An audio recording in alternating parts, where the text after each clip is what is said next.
All right, good evening, everyone. My name is Phil Gallagher. I run ThrabenU University, a site exclusively for legacy death and taxes. And today we are playing death and taxes, but we're going to do so in sort of a non-traditional way.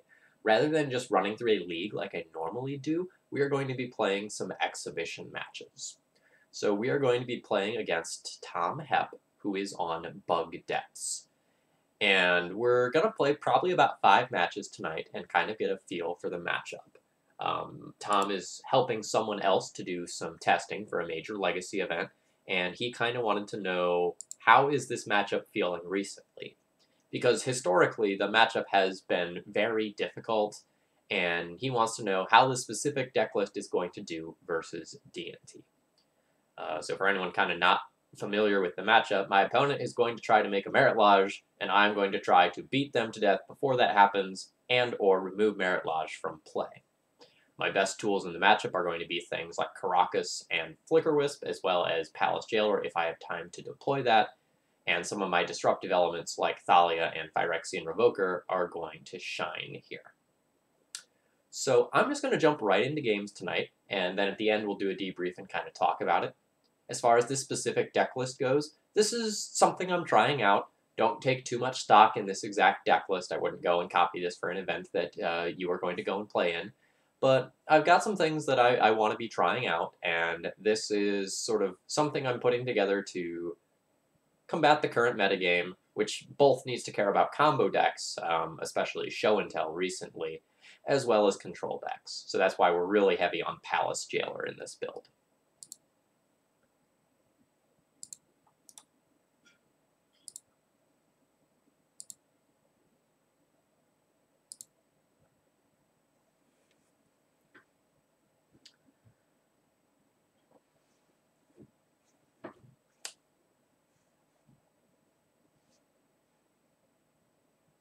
It is unclear how much of a slaughter this will be tonight.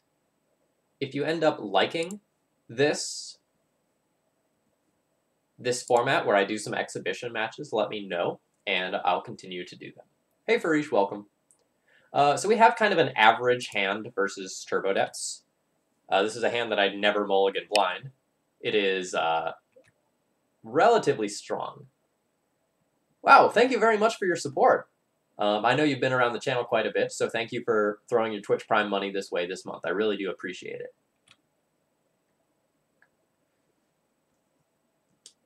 All right, so we do need a clock, and Stoneforge is going to be our clock this game.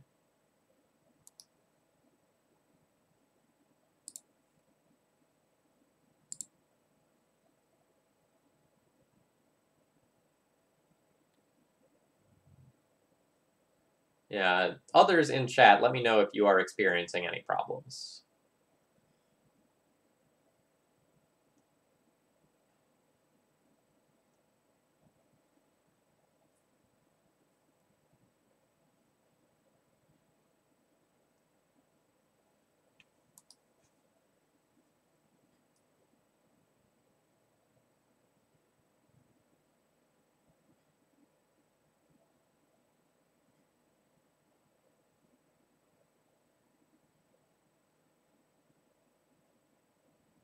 All right, no problems. Farish, maybe it is just you.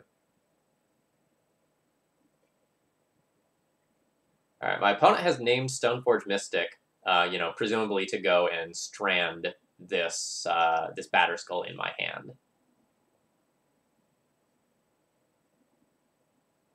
So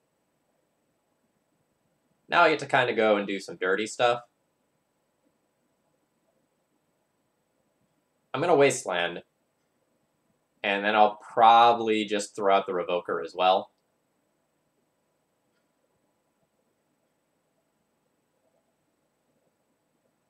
And then I'll just plan on hard casting this Batterskull. The Ancient Tomb is going to allow me to do that pretty easily.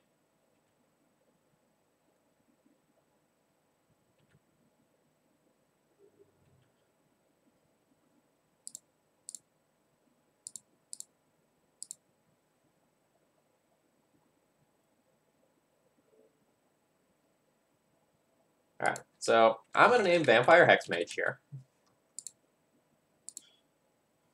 And then I'm going to play my Wasteland, and I'm going to pass the turn. I'm going to Wasteland my opponent in their upkeep on the off chance that they have a Stifle, because that's something that this deck list can play.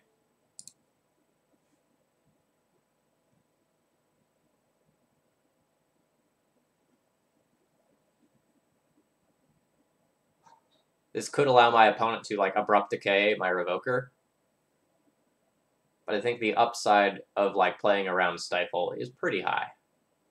I don't actually care about this card all that much. Like, if the Wasteland destroys this Urborg, my opponent is going to be pretty far away from casting a Vampire Hexmage.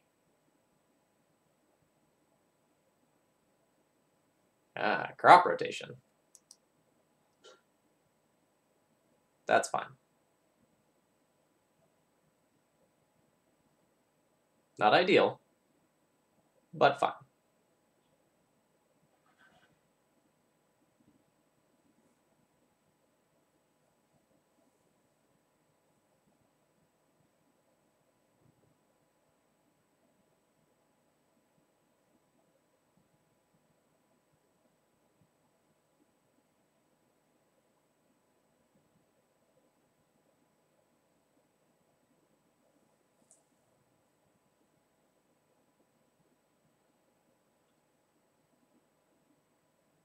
Well, that would be scary, but this is currently revoked.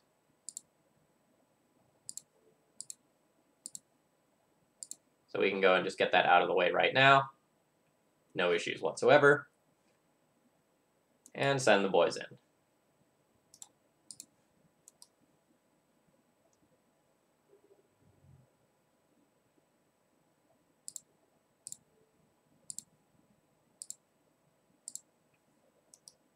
Now we'll tap down the Tropical Island. My opponent is going to have black no matter what because of Urborg, so I might as well take out this.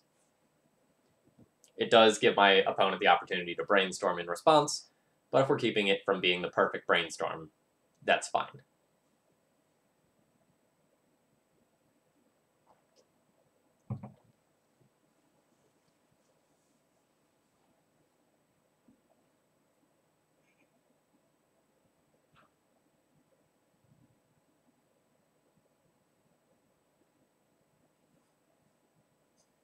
Ah, there goes the Batterskull the turn before I could cast it.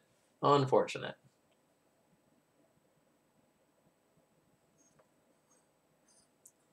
But my Stoneforge Mystic did a surprising amount of work this game. Like, it essentially ate both a Thoughtseize and a Pithing Needle, and there's still a 1/2 body on the field. So, all in all, that feels pretty good. Especially considering that the Thoughtseize also just cost them 2 life.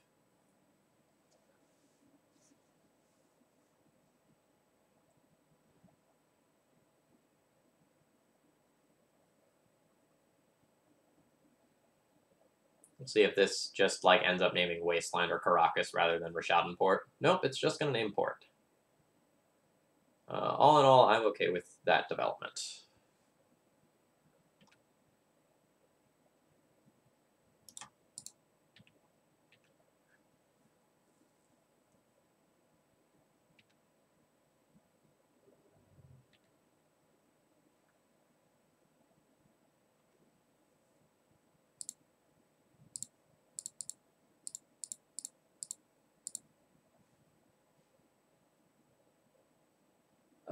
Reaper Quebec, I recommend 2 Caracas as of right now. Between 2 and 3 is stock right now. In the past few years, 3 has been the stock number, but I've been going to 2 for quite some time, and I pretty highly recommend that. Okay, so this turn I have to make a decision about whether or not I want to get Jete to gain some life, or whether or not I want to get Sword of Fire and Ice to deal additional damage. So next turn on board, I have 3, 4, 5, 6, 7, 8, 9, 10 if I get Sword. So it's not lethal next turn. My hand's kind of bad. But I kind of think I like Jete still.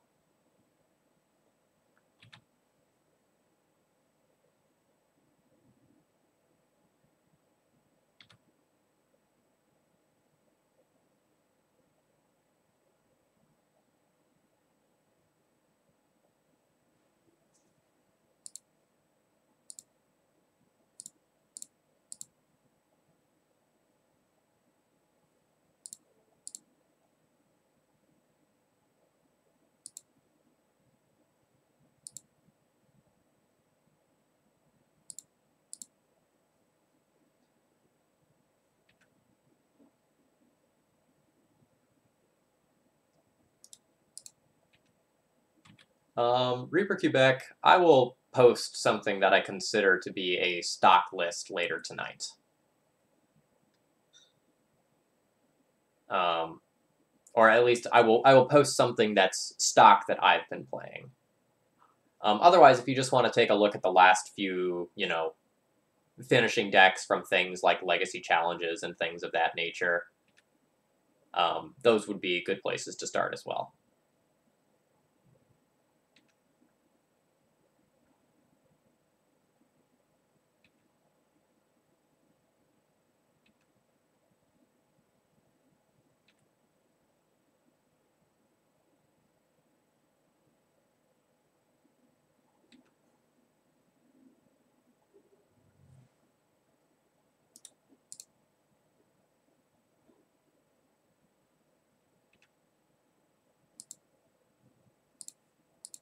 This one's going to end up being a nail biter. So on board, I have 4, 5, 6, 7, 8 damage.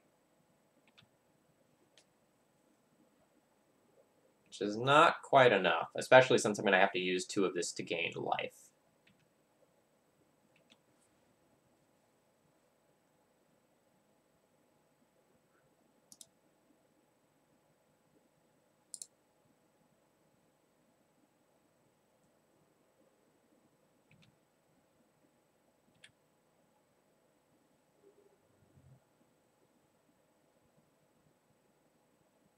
That's a pretty great draw. I think that does it, right? So I have 3, 4, 5, 6, 7, 8, 9, 10.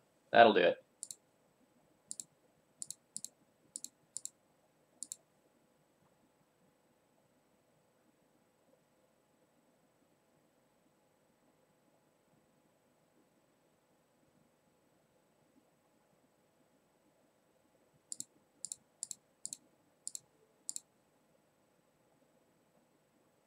So it's 3, 4, 5, 6, 7, 8, 9. So I don't even have to attack with Mom.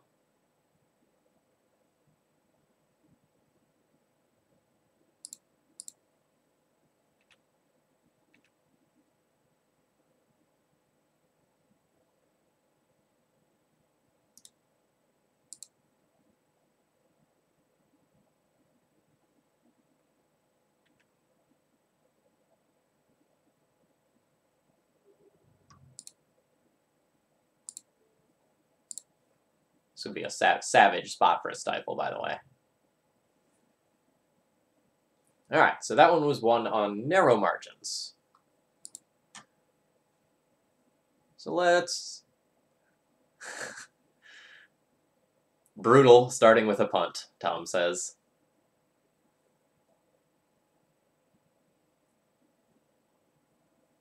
I don't know exactly what was in his hand to know for sure exactly what he means, but I'm sure he just, sequenced wrong. Or, did some combat math wrong. I'm not sure exactly. So I want this Jailer. I want my Recruiter. I want my Council's Judgments. I'll probably play Relic Order, because sometimes my opponent will bring in things like Sylvan Library, and otherwise they just hit the Pithing Needles, and those are awesome. Let me just confirm that I got that donation, and once I do so, nothing else is required. Okay. Yes. A donation for tests is 100% fine. Let me make a note of that to myself, and thank you very much for that. Unless you have any particular deck list, I'm just going to run with whatever Bryant Cook tells me to do.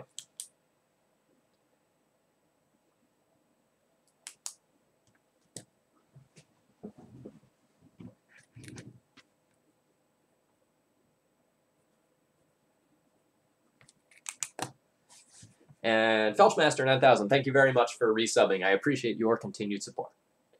Okay, so back to the match here. So in this matchup, I tend to sideboard out my equipment package. It's relatively slow, and I want things that are preemptively attacking the board. And Containment Priest is sort of like a maybe. my deck list will forever be Bryant Cook's deck list. All right. Well, I'm happy to finally make that happen. In between games, I'll get the thing down at the bottom updated if it didn't auto-update. Otherwise, in this build, I'm even more better off than normal against this. I might not even play the Sanctum Prelate. Like, it's fine. But since I have, like, these extra Jailers and a couple extra Flyers, I probably don't need to, like, play a 3-drop Disruptive card when I have a bunch of, like, 1 and 2 mana Disruptive cards instead. So I'll probably just run this.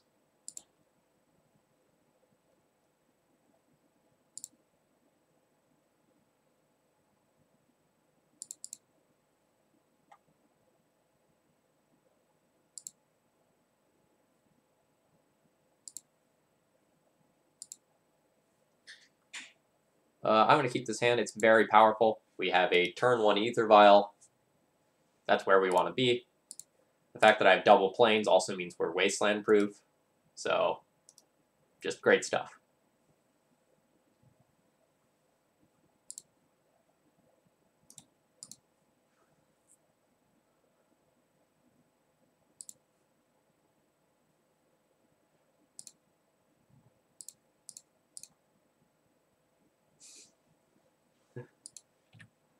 Thank you for those Thalias with muscles.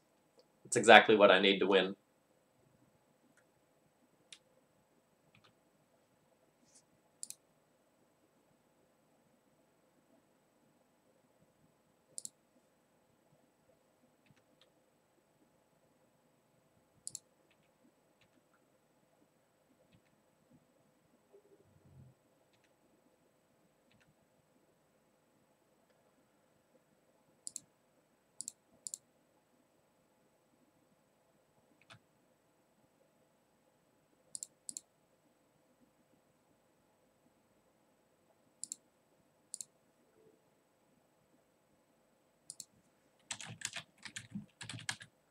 So we're going to put this on Hexmage.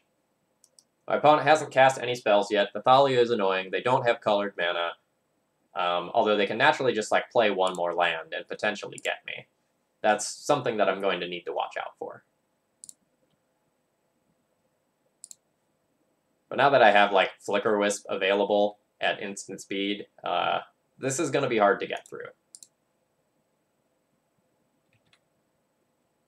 I should potentially consider just like Flicker Wisping out one of my opponent's lands at end step.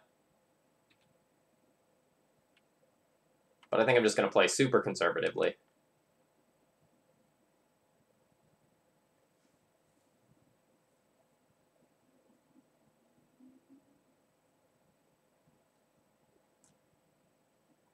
And now my opponent's going to have to like decide how much time they have, whether or not they just have to like go for it right here, or whether or not they have time to like discard spell first. Sylvan Library. Yep, that resolves. Do not particularly care about that right now. We'll put in the Mirran Crusader, and that will make that considerably worse. Opponent is under a ton of pressure.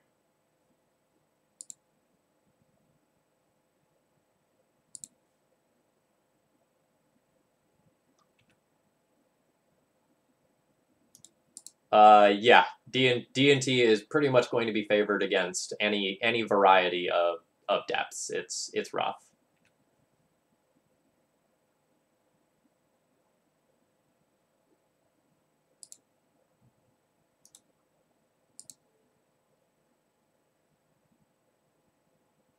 I'm going to blow up the Thespian stage, as it's both a mana source and a piece of combo here.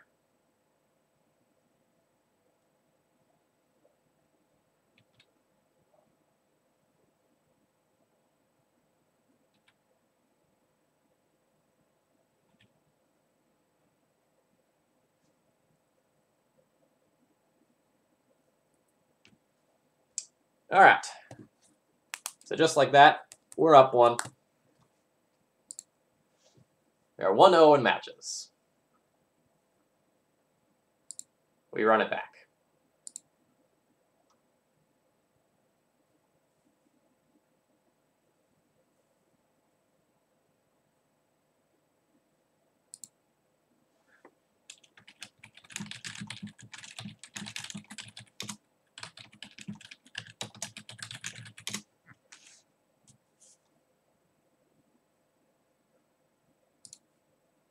So I'm going to give my opponent the play here, just for the sake of better play testing.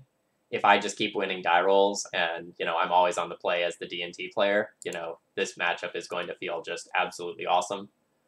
So one of the things I like to do in play testing is alternate who is going first. I just think it gives you better data.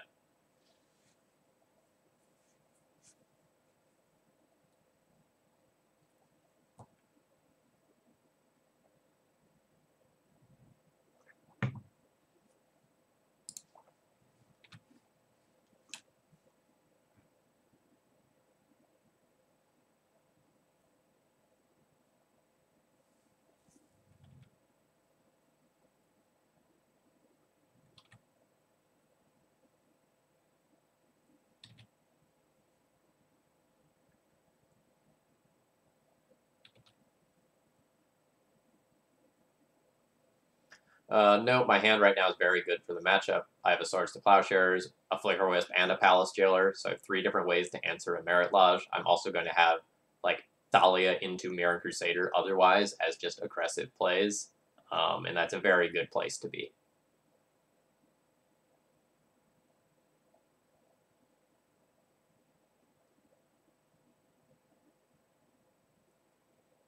Even if something like a Thoughtseize hits the table as the second half of this turn, I'm still just going to feel great about this hand.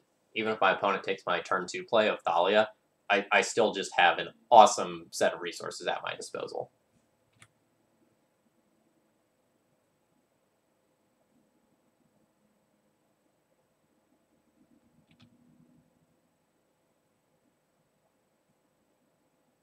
Although I kind of expect the Thalia to be ignored and my opponent to just take Swords to Plowshares here.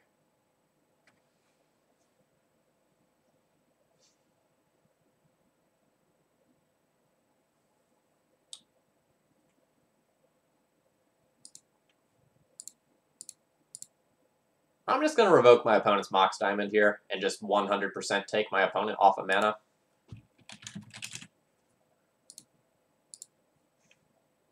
This decreases the chance that my opponent will just, play a Dark Depths and kill me without having to cast any other spells. Good play, Phil. Good play.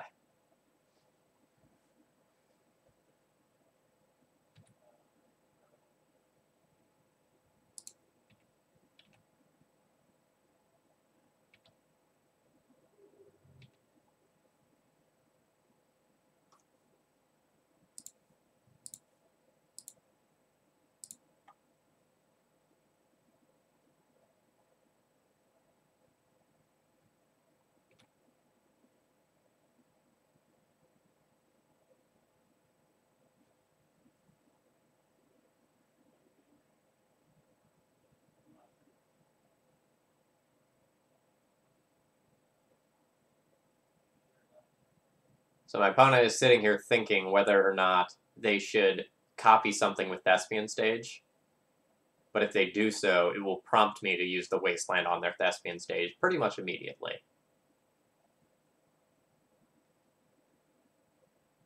Do I want to sit back on this Wasteland, or do I want to aggressively use it? If I aggressively use it, then my Thalia becomes much, much stronger. Oh no, they couldn't activate the stage. They might have crop rotation then. So if they have crop rotation and I just wasteland something, they pay 2 mana, they pay these 2 mana, get an Urborg, and then they can't go off this turn anyway.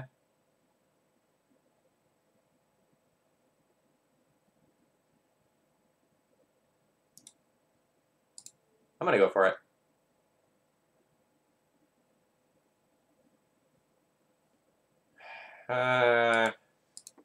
Actually, I'm not. If my opponent casts a Pithing Needle, I'll just Wasteland in response.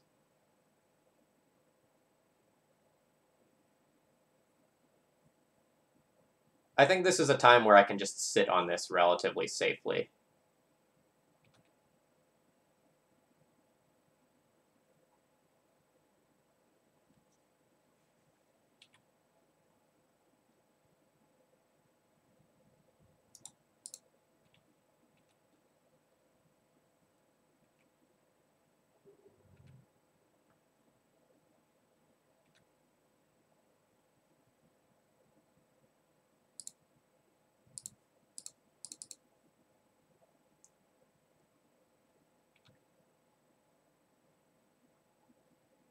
My opponent's currently a little mana light to like go off with protection, but they're not too far away from it.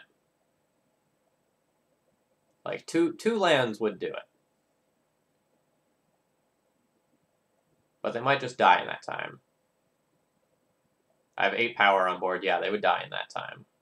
And Mox Diamond won't do the trick. It's revoked with Revoker.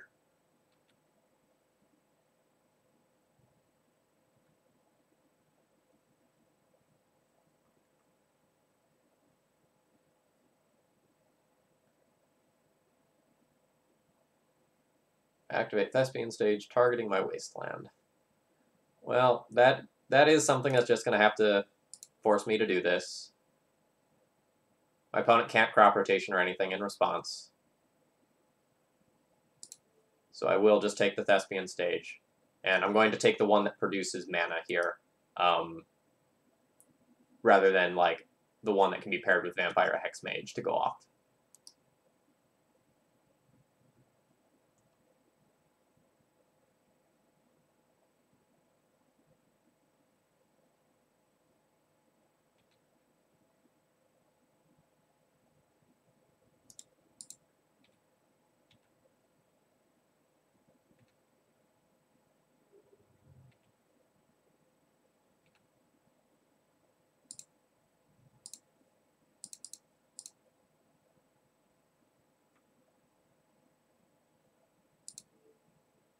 I'm just going to blink one of my own lands here and represent a Swords to Plowshares.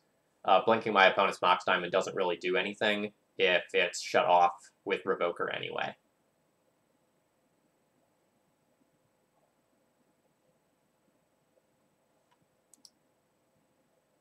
So now the only card that I need to worry about is Sajiri Step. Otherwise, I have a blocker for the Merit Lodge token.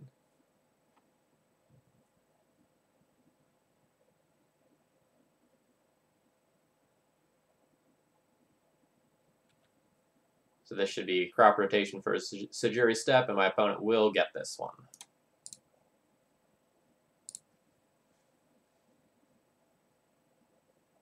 Unfortunately, that was a scenario where going for the Thespian Stage probably ended up losing me the game.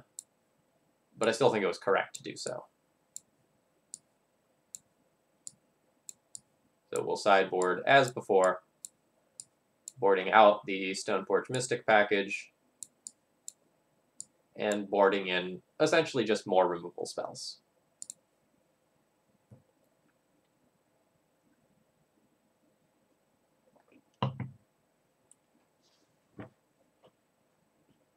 There are other things that can be considered here. You know, you can consider Surgical, you can consider Sanctum Prelate, but I'm kind of happy with what I've got. I'll keep this hand. Like, it has a Thalia for a disruptive threat. It has a Council's Judgment that can answer, like, a Merit Lodge or a Sylvan Library. I have a Port to disrupt mana. You know, it's not the fastest hand in the world. It's not the most, like, reactive hand in the world either, but it's fine. I have tools.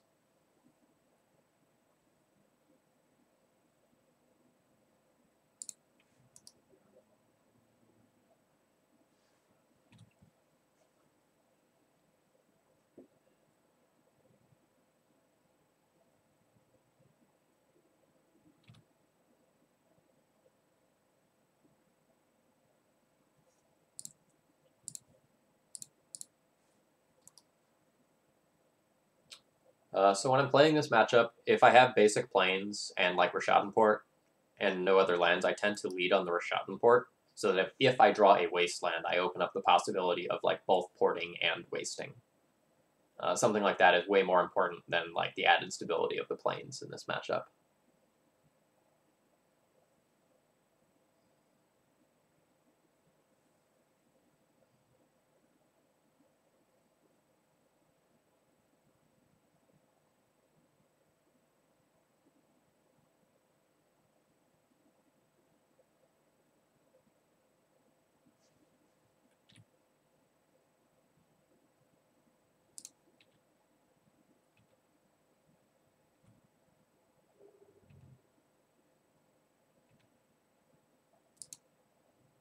I'm just going to put my swiftest clock into play here.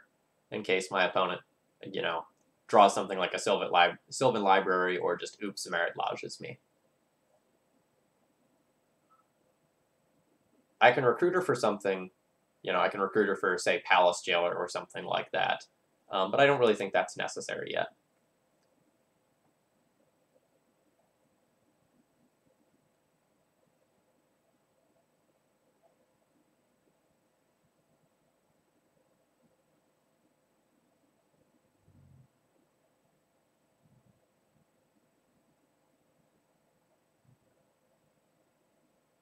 Notice here my opponent is fetching non-basics. They're going to have something exposed to Wasteland pretty much at all times during this deck, so you don't really need to play around Wasteland all that much with these sorts of lands. These are the ones that I don't really want to go after. I'm much more concerned about taking out Thespian Stages and Dark Depths.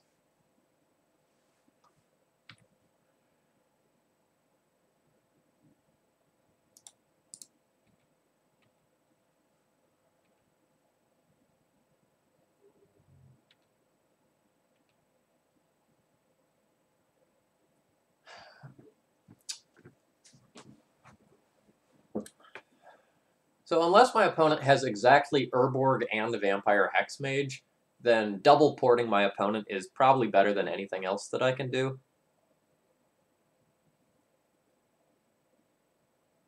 If I play a Flicker Wisp, though, I can Flicker Wisp and port once, and then be presenting nearly lethal next turn to the point where my opponent can't fetch again. That might be useful.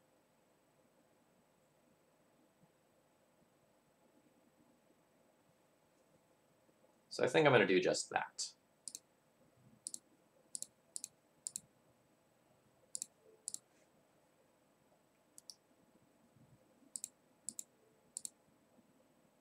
And I'm going to port my opponent off of their green.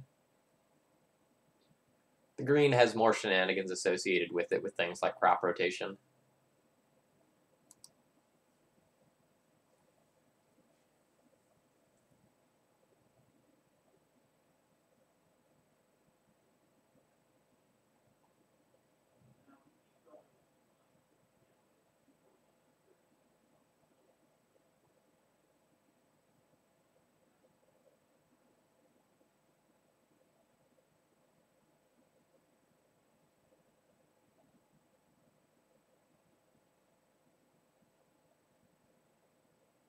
All right, how do I want to approach this turn?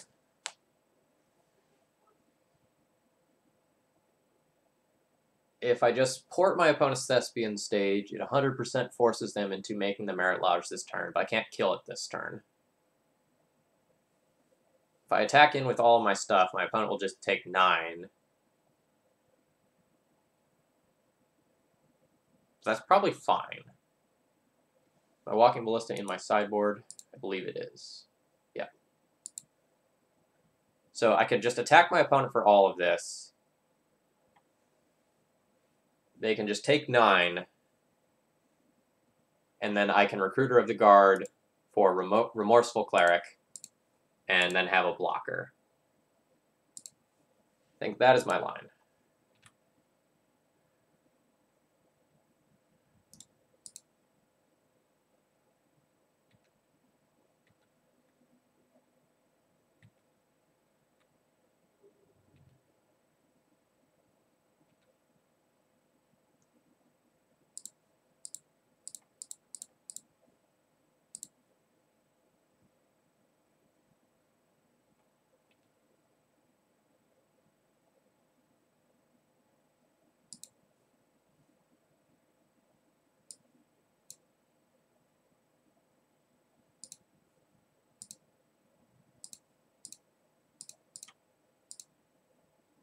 And then once again, the only card we'll lose to is Sajiri Step. So my opponent will need both a way to tutor up Sajiri Step and a green source to do it. I'm not really going to play around like super narrow sideboard cards like Massacre. And I don't really have too much of an option here anyway.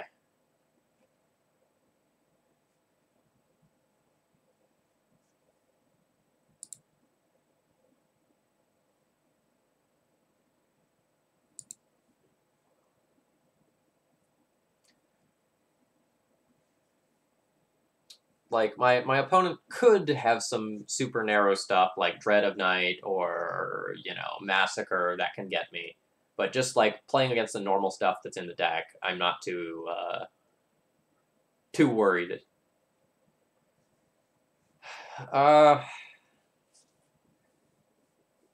This hand's not amazing.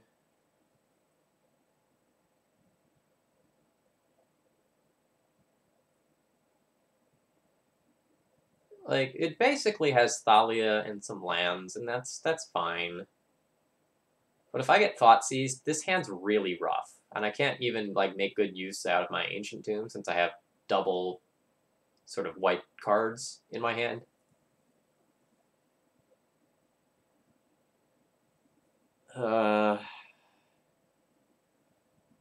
This one's pretty close to just, like, mulligan. A 6-card hand with Thalia is probably just better.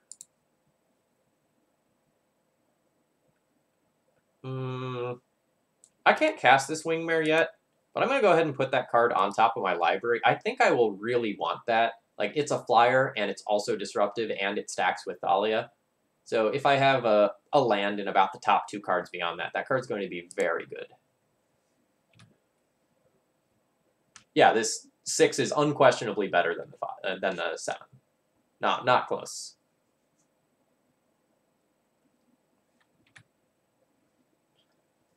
So, like, this hand is relatively redundant to a Thoughtseize. Like, my opponent takes the path, and then I get to, like, hopefully curve Thalia into Wingmare. Whereas my other hand would have been just, like, absolutely ruined by the Thoughtseize.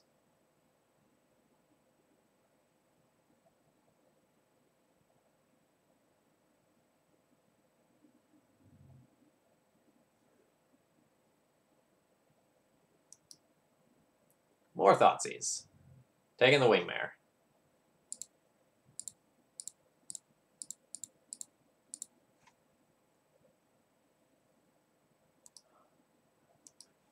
Alright, so kind of hoping opponent has a little bit of clunk right now. I have light disruption, but not super amazing follow-up here. I wouldn't be surprised if my opponent just, like, copies a Plains or something. Or just playing this out on a Wasteland is pretty strong.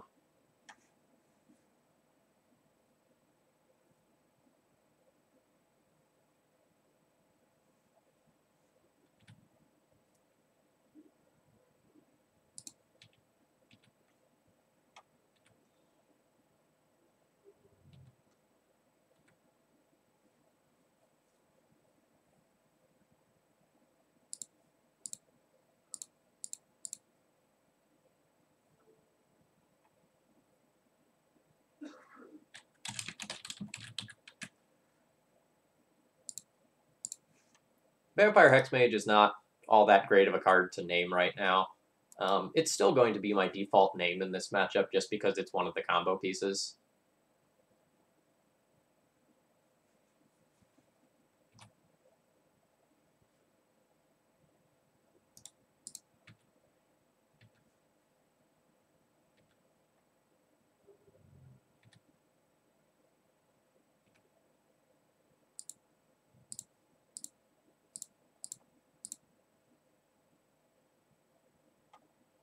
So now we have a flyer to block the Merit Lodge for a turn, and then a Flicker Wisp to get rid of it on the way back down. Again, we will just die to Sajiri Step. That's going to frequently be the case when playing this matchup. So if my opponent has, like, crop rotation for Sajiri Step again, they will get this. Alright, that'll do it too.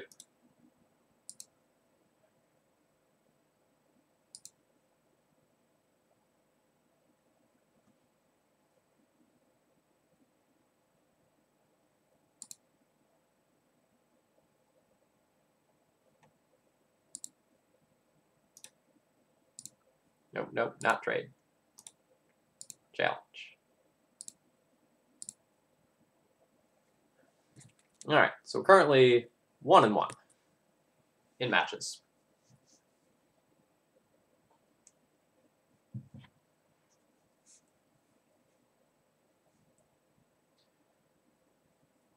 So I'll keep this Mother of Runes with Remorseful Cleric backup is a pretty good opener, and then we have a Swords to Plowshares as an additional disruptive element as well. So this is all A-okay with me.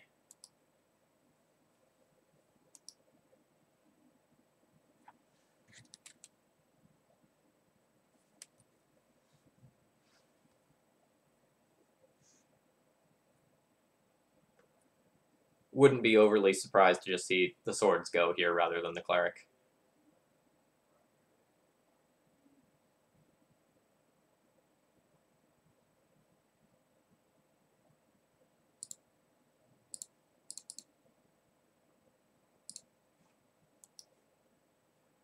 Since this is a game 1 again, I'm just going to get Batterskull as pressure. My hand doesn't present a very good clock. And I think if I just play Remorseful Cleric and try to hold it back all game, that doesn't really leave me in the greatest of positions. If my opponent has a follow-up discard spell, alright, Pithing Needle on Stoneforge, making the Batterskull seem sad. That's fine. That'll show him. Just naturally draw a different piece of equipment.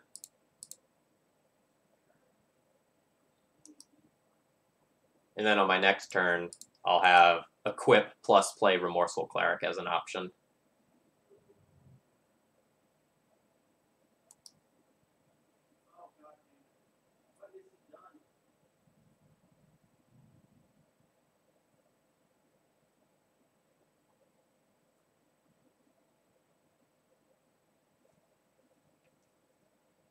So I think even better than, Equip and get in there is just, play a Wingmare and pass.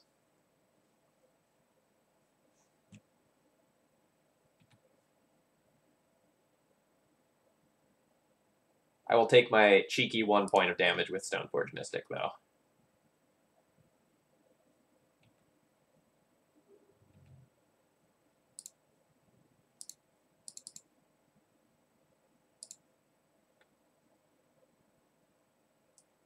Obnoxious Bryn Wingmare is obnoxious.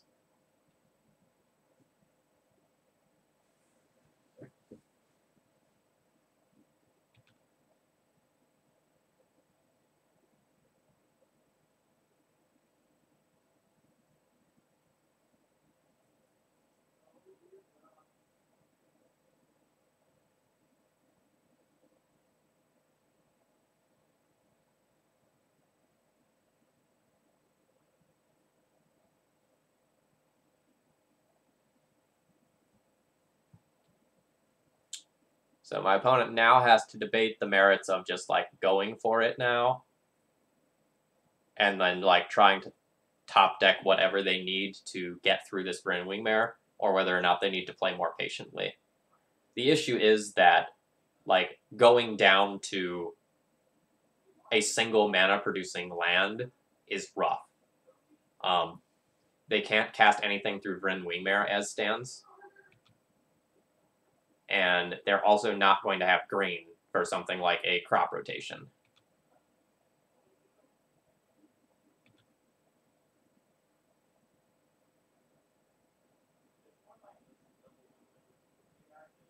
Debate the merits, indeed. Strong.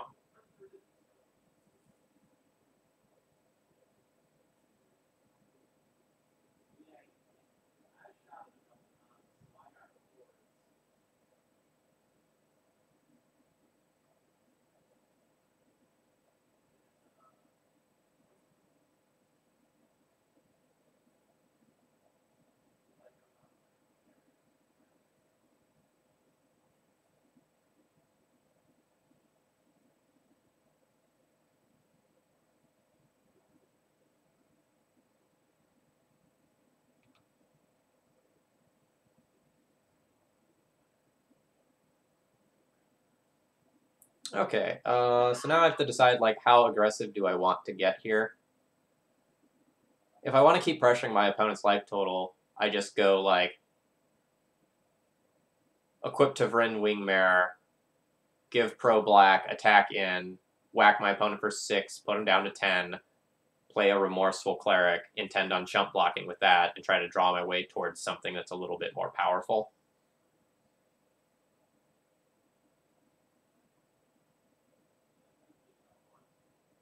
Because I can't just, like, hardcast this Batter Skull. I need another land to do so.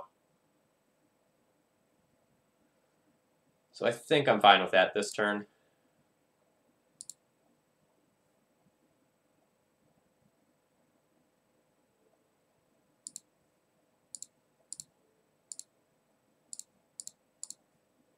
And note, we equip to the Wingmare so that we have something that does an additional point of damage, because this is a game where singular points of damage might be game-breaking.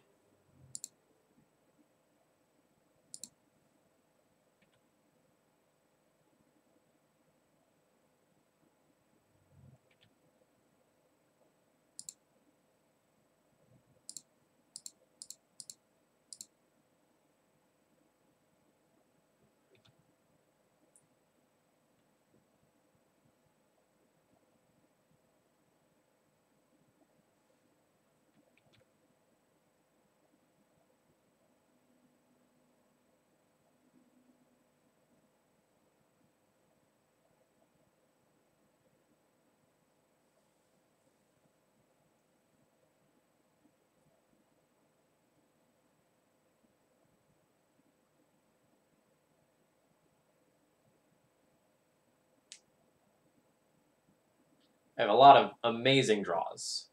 Flicker Wisp, Palace Jailer, Recruiter of the Guard,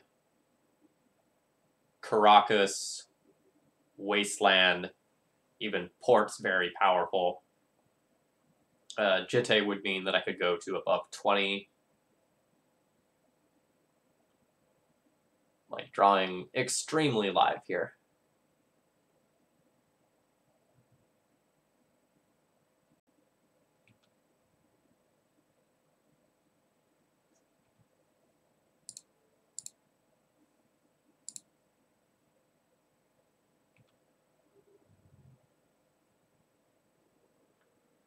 Well, that's a pretty respectable draw.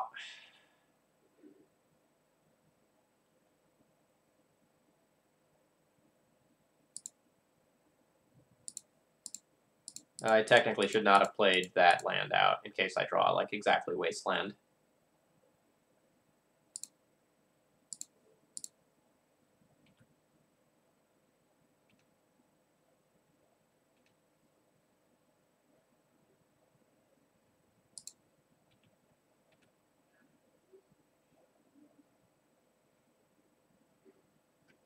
Yeah, and that one's over with. It takes another turn for the game to technically end, but we're very, very done there. Alright, so Jailer, Recruiter, Council Judgment, Relic Order, and Paths for the third time. And Stoneforge Mystic package out once again. Despite the fact that it won a set game, it's still just, like, very, very slow. Not necessarily where I want it to be. We're only having one Mirror Crusader. I seem to be drawing that bad boy a bunch. Good job, Mirror Crusader.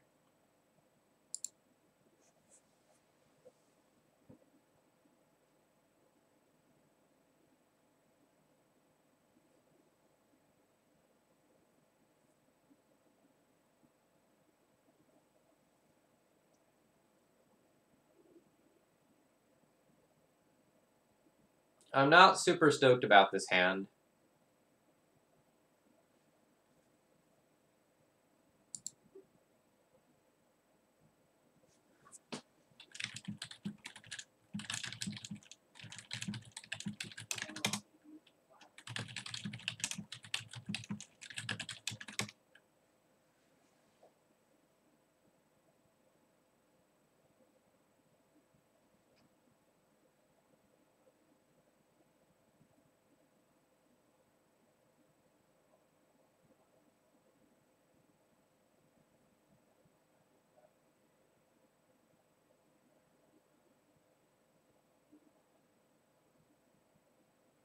My opponent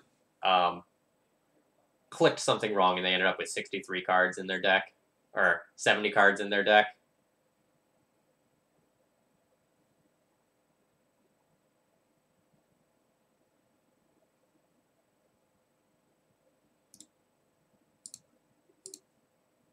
So we're just going to go to game 3 of this one and not count it.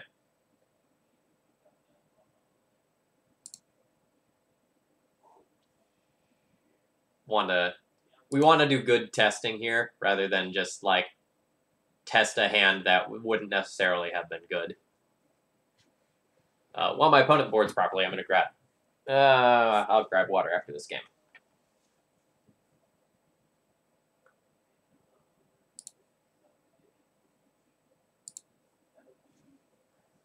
So we have Disruption for Vampire Hexmage. We have a Flyer to block. I have both a Caracas and a Wasteland. This is a very good hand. Very, very good hand.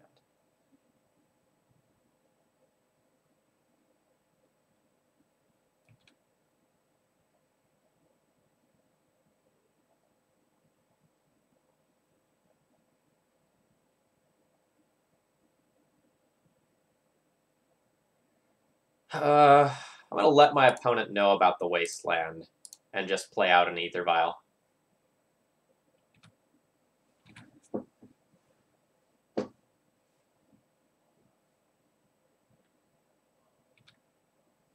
Yeah, that's fine. I don't care. You can revoke either one of those.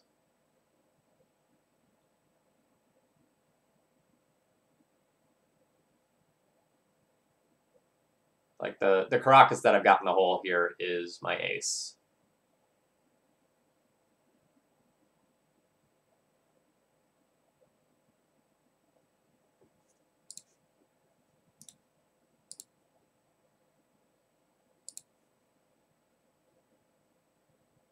Man, if I get to like Flicker Wisp, blink that, and then double Wasteland, that is going to be so strong.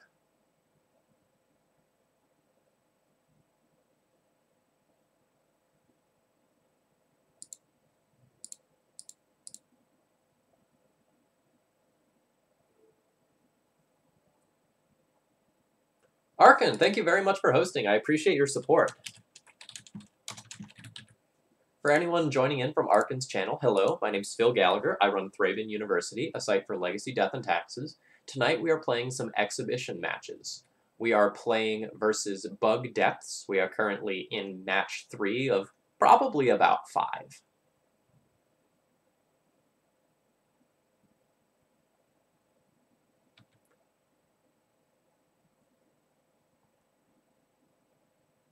Opponent gets Dark Depths. This is fine for us. So I think I announced this on Arkin's channel, but not on my own channel yet. I am going to be a guest on Arkin's stream sometime in the not-too-distant future. I'm going to be helping him play through a D&T league, and we're probably going to have a lot of fun. So if I wait until next turn, I can Pithing Needle and double Wasteland, or I can just single Wasteland this turn.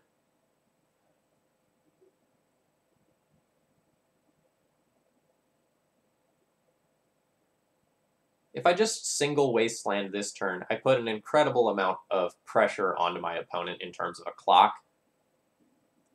Like I'll hit my opponent for 7 on the following turn, followed by another 7. So any 3-power creature would just be presenting lethal in 2 turns.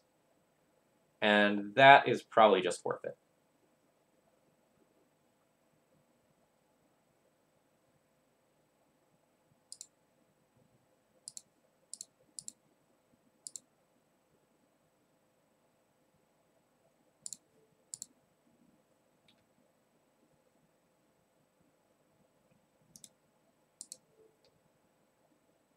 I'm just going to hit the combo land here.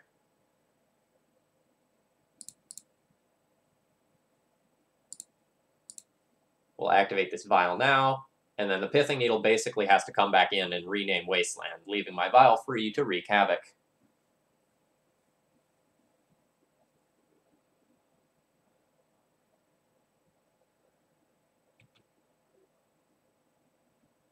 Remorseful Cleric sacrifice ability doesn't really do anything in this matchup.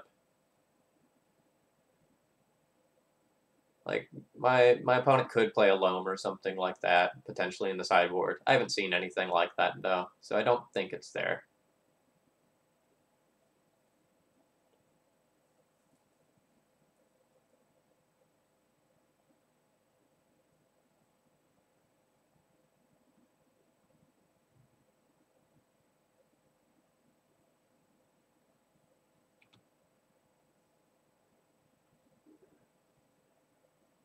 Sylvan Scrying goes and gets another Dark Depths. Opponent can try again next turn. We're going to tick this up in case we draw a Flicker Wisp. I really want to be able to do that at instant speed.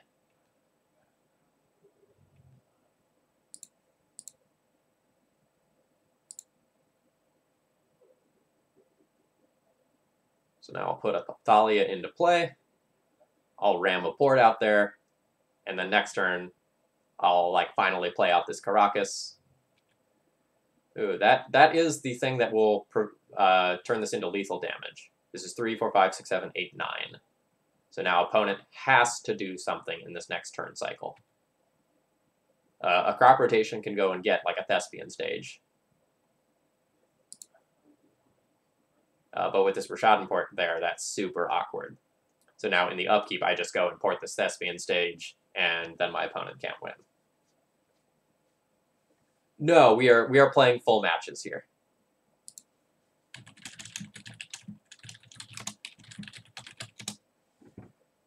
All right, I'm going to refill my water real quick before we go into the next match. It'll just be 2 seconds.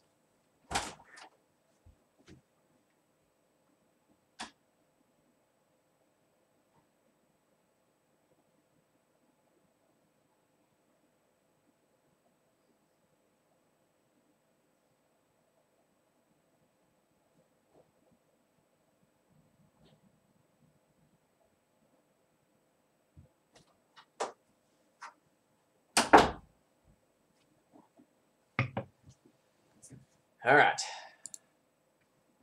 Once more, we attack the Merilage. So I'm now currently up. I am 2-1 in matches. So I was first on the play, then I was the draw, then I was on the play, so this time I'll be on the draw. So I'll give my opponent that. Our hand is amazing. Holy crap, this hand is good. About the only way it can get better is if the top card of our library is an Ether Vial.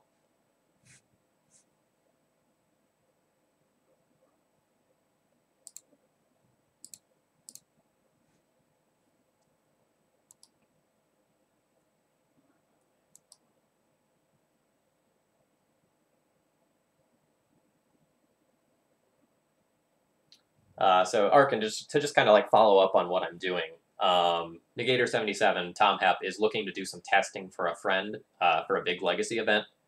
So this is not his own list. It's a slightly different list. And he's just looking to get a feel for how bad the Death and Taxes matchup is.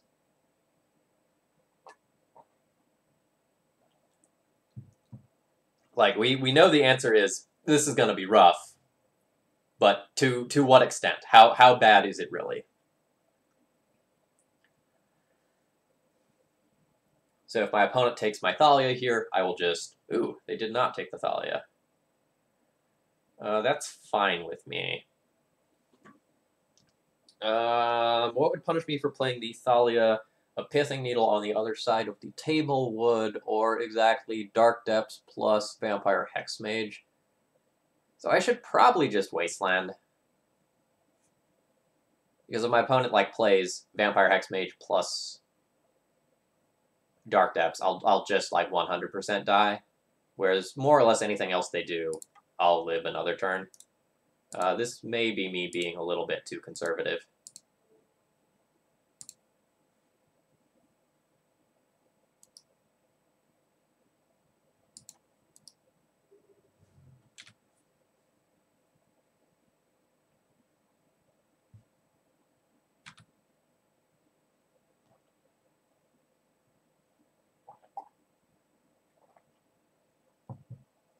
So one thing I haven't talked about is that in this deck, Brainstorm is actually quite good. It is in any blue deck, but in addition to just the normal fetch lands, you also have things like your tutors, like Crop Rotation and Sylvan Scrying to give you additional shuffles. So this deck can really make a lot of use out of Brainstorm.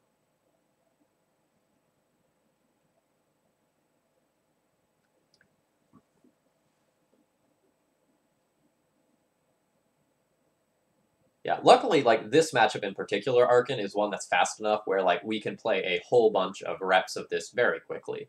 You know, I've been streaming for an hour, and we're going into match 4 at the beginning of the, you know, right past the hour mark.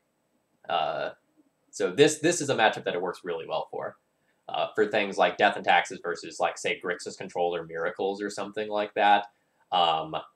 Those would go much slower. Those would be a slogfest.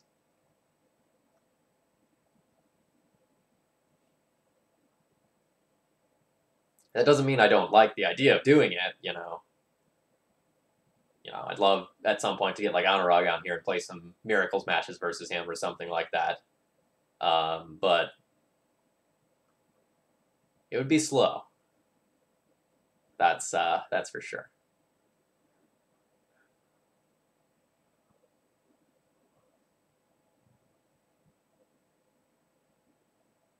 All right, there goes the Thalia.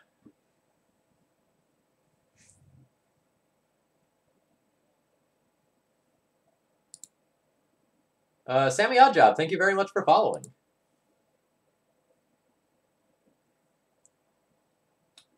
So this was a pretty good turn for my opponent. They took my Thalia, and they take me off of this Wasteland as well.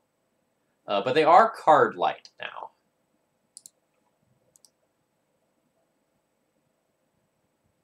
"12 more mom attacks until we've got this one locked up."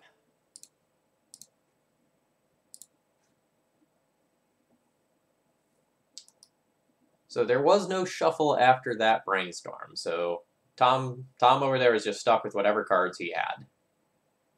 If it's like a Vampire Hex Mage there, then, you know, so be it. Sylvan Scrying. Okay. So I get one turn. This is not the best for me.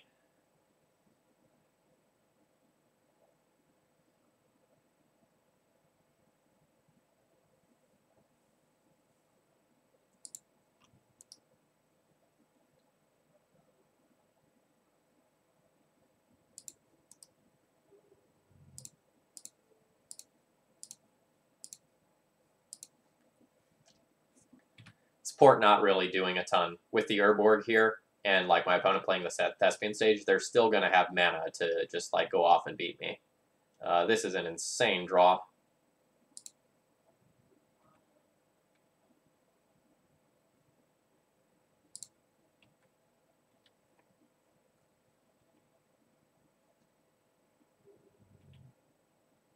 Sammy, I'm not 100% sure how to do subscriptions from phones. That's not something that I've done before. So I can't answer that question. I'm sorry that I can't.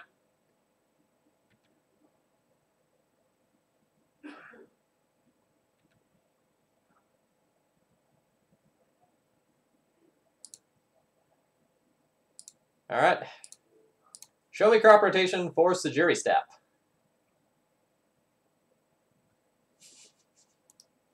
He showed it to me.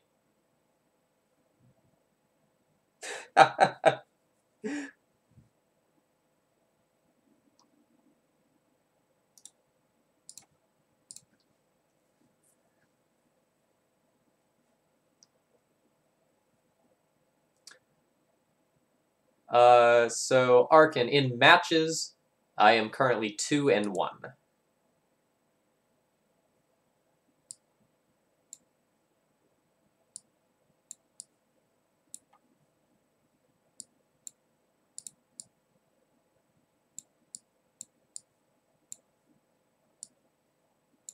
No, it is really exciting. It is a very interesting matchup. Unfortunately, like, a lot of the interesting decisions are on my opponent's side. Like, it's a skill-intensive match. Like, there's still plenty of mistakes that I can make. But, like, with the number of times that I've played this, most of the lines are relatively clear on my side of the table for what I should be doing. It's my opponent that has all the cool, like, planning that, like, lasts multiple turns, and it's like, all right, well, how do I get through this? And I think a lot of the coolest decisions are on my opponent's side of the battlefield. Because, like, they have to keep in mind, like, Wasteland, Rashadenport, Caracas, Swords to Plowshares, Flyers to block with, Flicker Wisp, Palace Jailer. Like, they have so much to play around.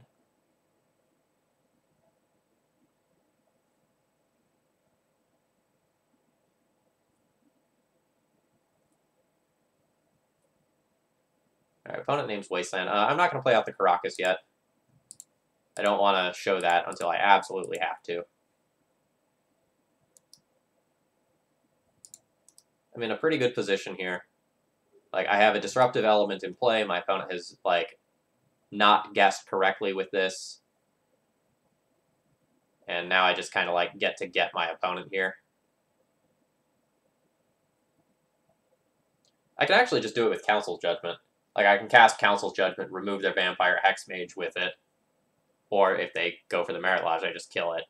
And so if I just cast Council's Judgment here, I can get in for 3.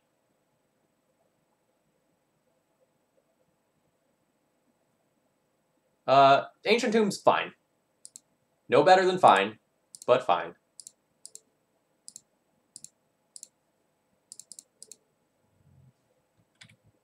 It's still in early testing stages. I don't know whether or not it's something that's going to stick around in my list. Arcan, without a doubt, Grixis control is favored versus D&T. Miracles versus D&T is closer, but Miracles is still probably slightly favored. So Arcan, because of my Thalia tax, that's not actually true. But under normal circumstances, it would be.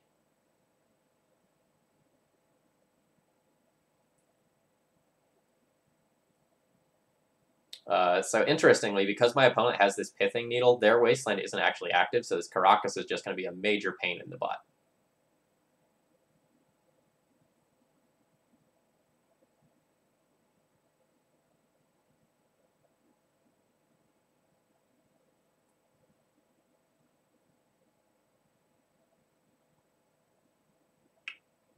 So if I path to exile this Vampire Hexmage, my opponent might be forced to just Dark Depths in response, in which case I can just Caracas.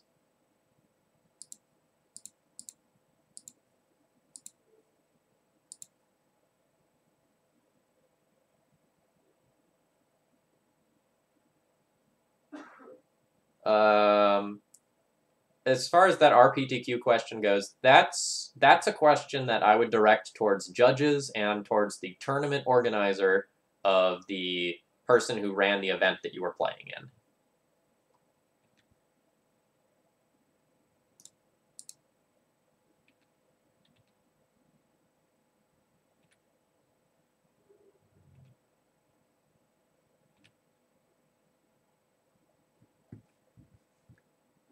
No, still removing that Hex Mage so that I can like swing in for extra damage is super relevant in this game.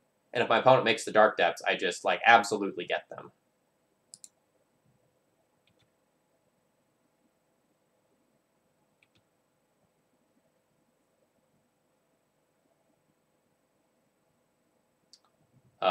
And that's as far as that. Man, yet another Hex Mage. So many Hex Mages.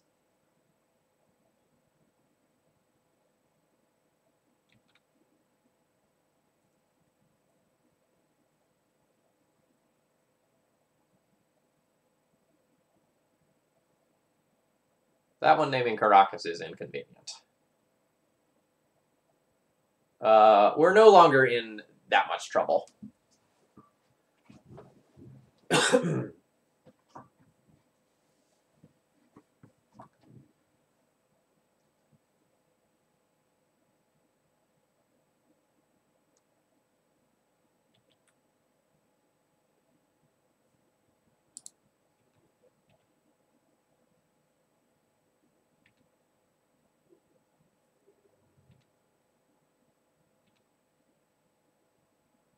So 1, 2, 3, 4, 5, 6 mana.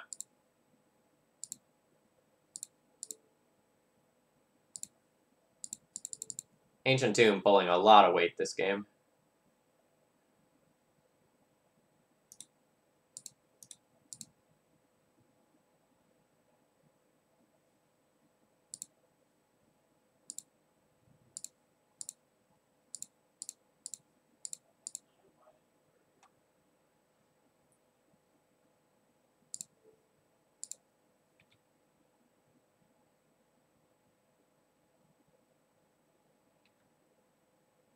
Yeah, if I didn't have the Ancient Tomb, Remorseful Cleric would still go and get me to where I wanted to be.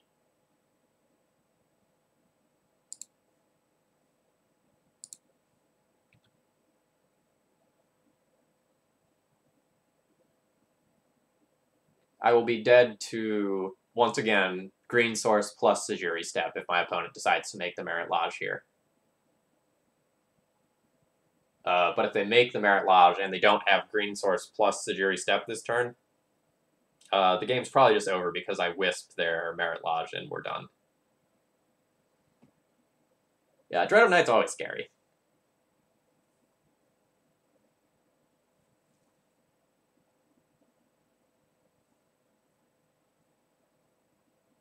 Yeah, Ancient Tomb definitely allowed me to take some better lines this game in particular. Its downside, pretty much being entirely mitigated by my opponent's Urborg here. So, like, when I don't want to take 2 with it, when I don't need the second mana, I can just tap it for black. So it's looking like super spicy, super great in this matchup.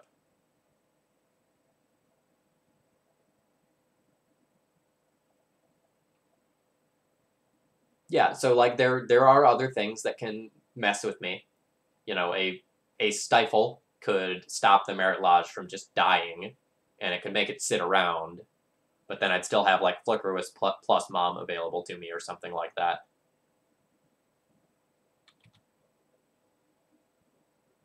Yeah, a Rite of Consumption would do it as well, but I haven't seen any of those yet.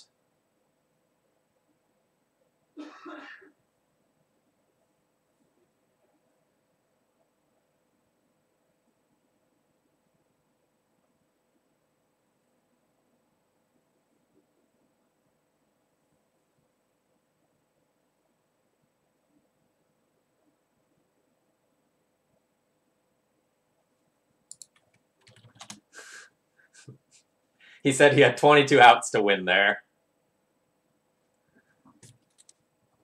I move up to 3-1 in matches.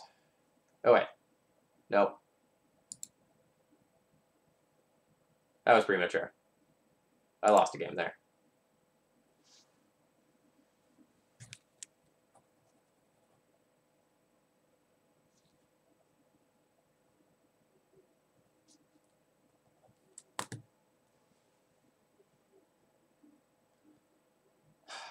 So this hand, despite having Aether Vials, doesn't actually do anything. I know, like, the Vial hands are the best hands with this deck, like, very clearly, but this is something that does nothing in the matchup as is, so I need to mulligan this one for something that's more powerful. This hand is great. Pretty much ideal.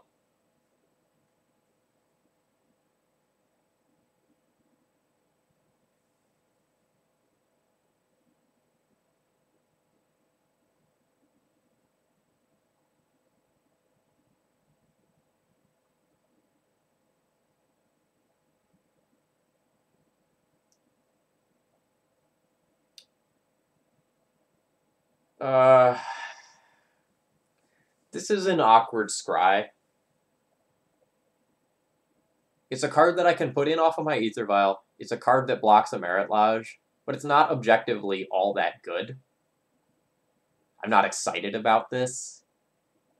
I'm gonna keep it, but it's not exciting.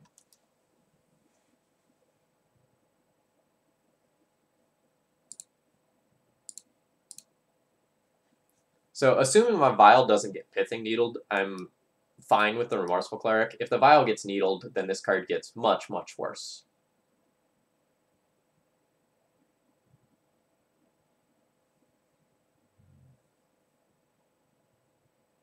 It's going to be turn 2 Sylvan Library. Nope, Sylvan's Scrying. Dark Depths.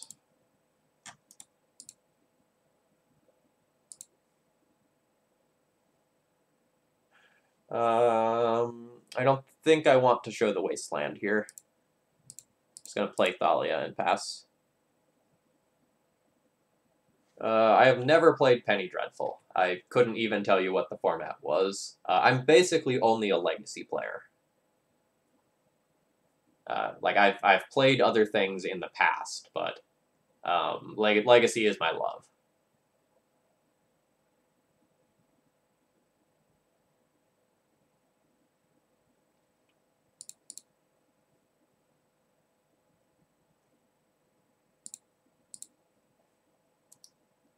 This pithing needle at this stage is actually kind of fine for us. If my opponent like makes the obvious play of taking Vile, then I still have like Wasteland active, and plus I have like Mom and Remorseful Cleric as pieces of interaction.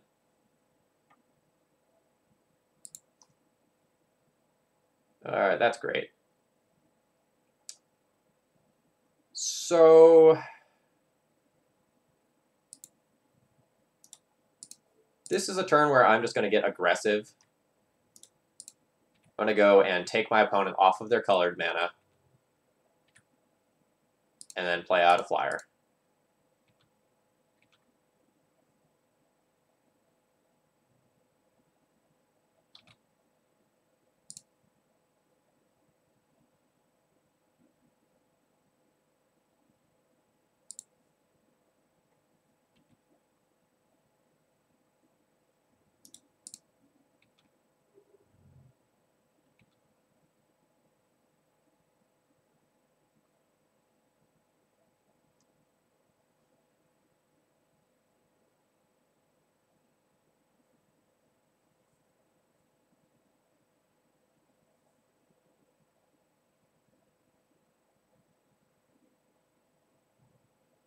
Alright, opponent has colored mana now.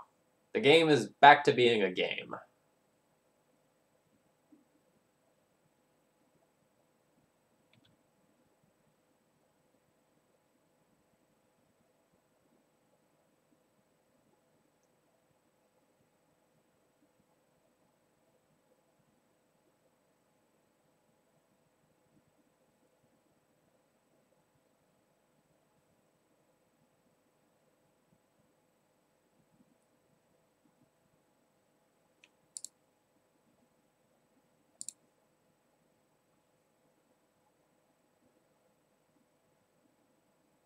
So is there any way I could die? If my opponent pays 2 mana and crop rotations gets... no. So got at least one more turn here where just like attacking all out is safe.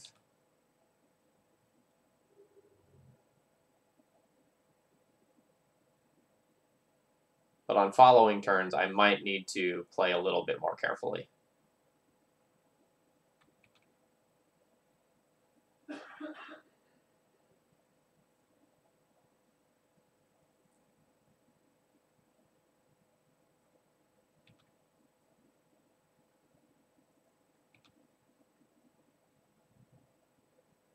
Alright, so there is the ability to go and produce the Merit Lodge.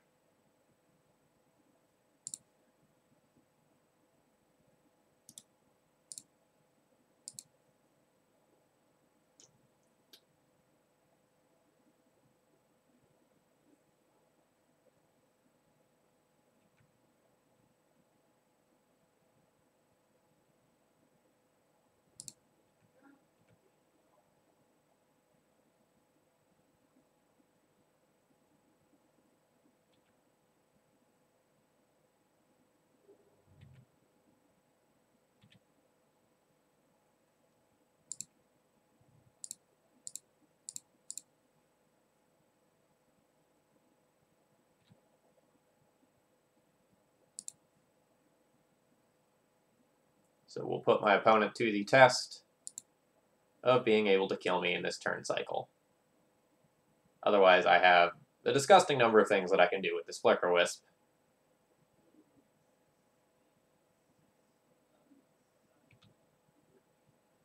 So, opponent can't have a piece of spot removal to get through Remorseful Cleric. It's going to have to be Sejiri Step again.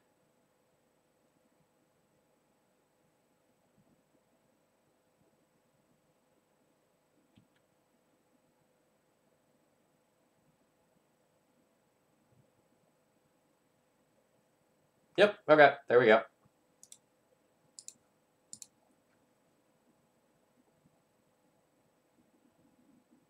Sejiri Step is one of the few cards that really matters in like the matchup from like that side of the table. It's one of the only things that I really care about.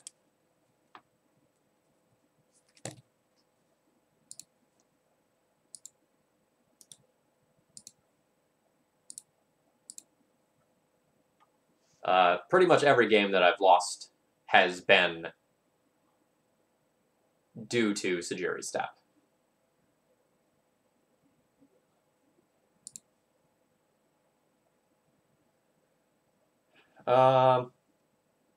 This is not a stellar hand for the matchup, but I'd 100% keep this blind, not knowing what my opponent was on.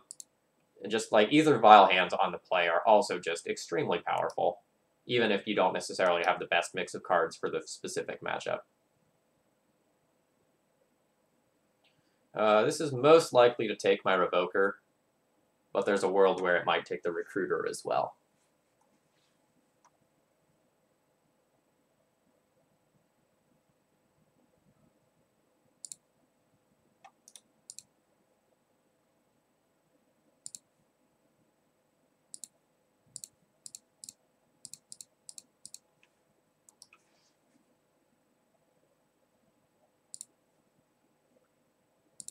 Alright, so we'll get the Batterskull again, and we'll see if for like the third time in a row it just gets Pithing Needled, or my Stoneforge gets Pithing Needled, so I can't dump this in. Alright, it gets Duressed away.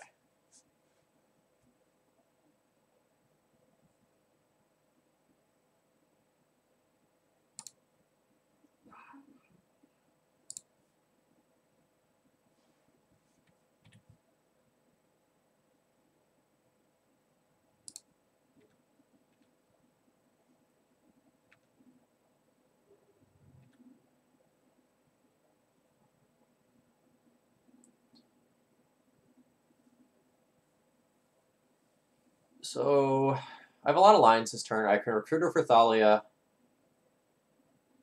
I can just Recruiter for a Flicker Wisp now. I can just play out Mirran Crusader as my swiftest clock.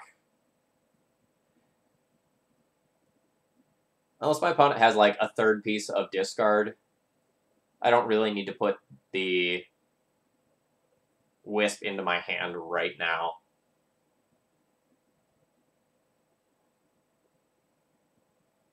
And if they do have a third piece of discard, that still just eats it to it anyway. Sajiri's Step.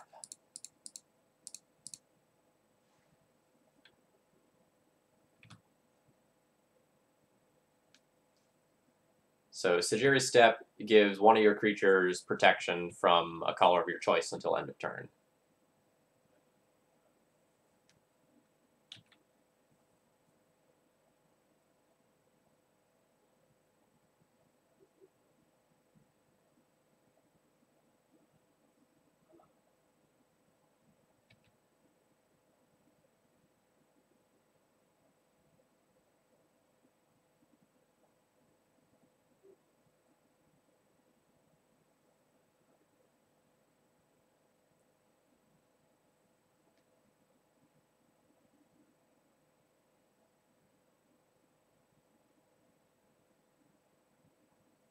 So unless my opponent does something pretty impactful this turn, I'm going to start the Flicker Wisp train, and that can be very, very difficult to beat.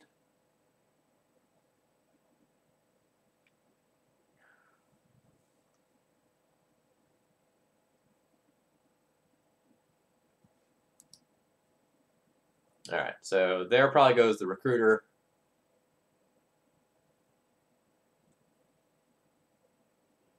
I mean, that still will leave me with the Swords to Plowshares and an Ether Vial, so all in all, life's still pretty good. Death and Tax's worst matchup of anything that's common is probably Elves. It's a creature-based combo deck, and those are hard for us to deal with since a lot of our hate is sort of like tax-based. Well, that's nuts. Otherwise, extremely fast combo decks that can go off on turn 1 somewhat consistently are also difficult because they come down before our hate.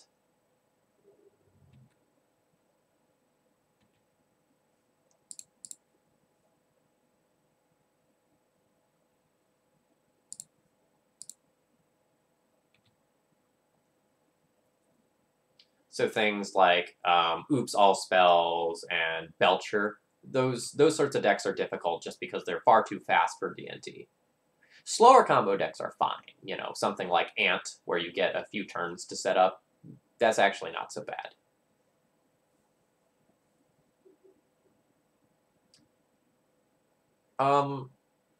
Tin Fins maybe isn't like a great example of like the glass cannon decks because like Tin Fins is very much beatable just by like randomly having a Caracas in your opener. Like that does just so much damage to your opponent that the Tin Fins matchup's actually fine.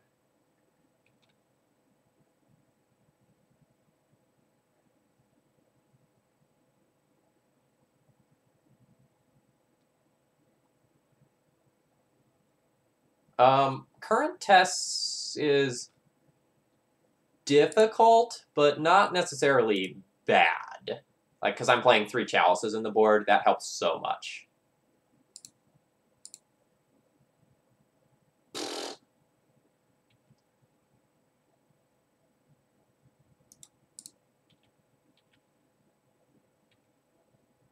These ponies are strong.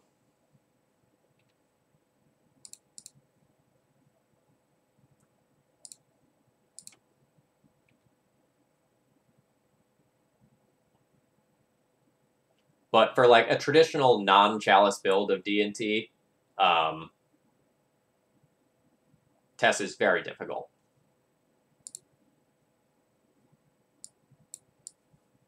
All right, once more, same boarding.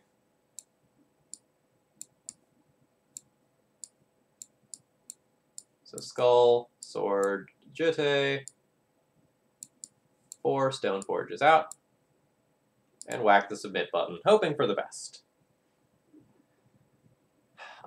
Miracles is probably slightly unfavorable to even. Back to basics is a bit of a beating. Well, this hand's nuts. We have Thalia into Vryn Wingmare as disruption. I have 2 different things that go and remove a Merit Lodge token. I can't ask for too much more.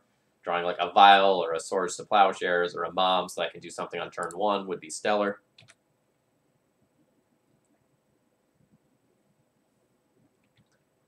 Slow is fine. A slow hand with the right cards is a great hand.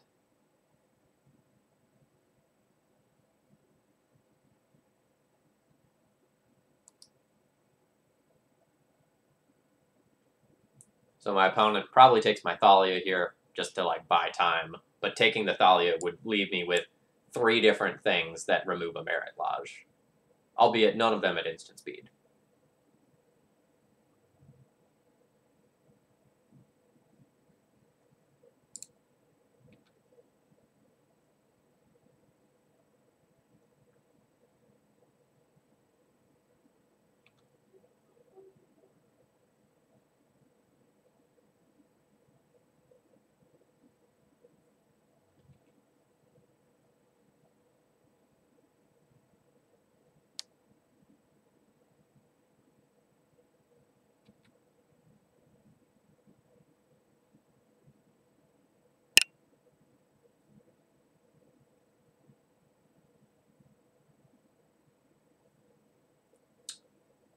So, what does my opponent need to do to win here?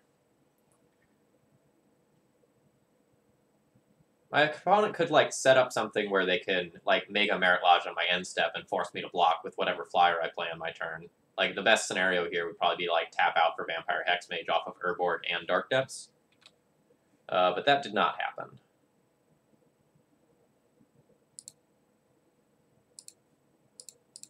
So now I'll play a Disruptive Force.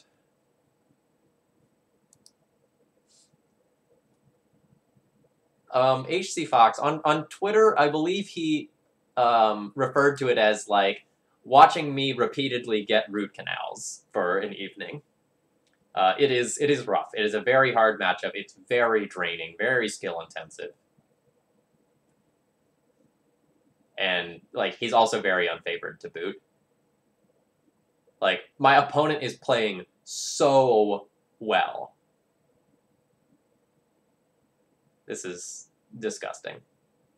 Like, my opponent's playing so well, and even playing as well as they are, it's still just a rough life for them.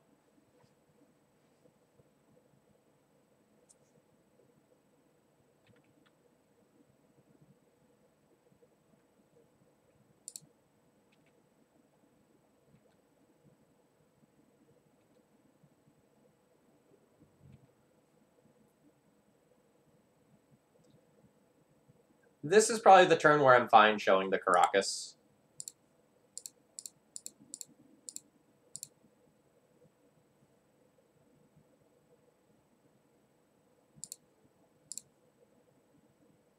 Like, I can probably sandbag it for another turn, but it's not super safe to. This will just, like, prevent, like, end of turn, like, tap 2 mana, crop rotation for, like, Thespian Stage. And then just, like, tap these 2 stage, go.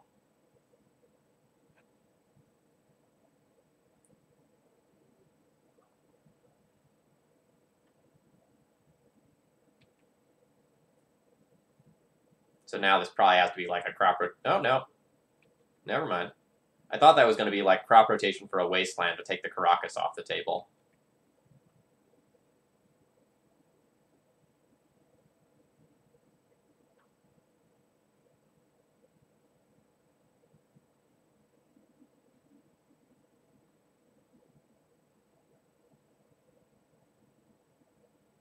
Alright, that's very good.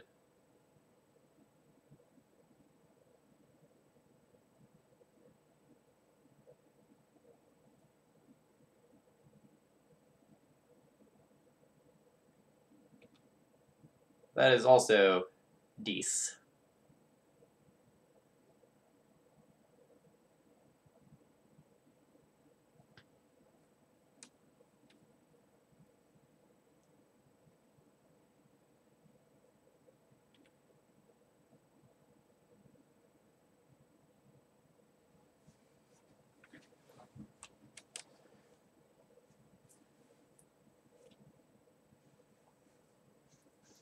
So now I'm on the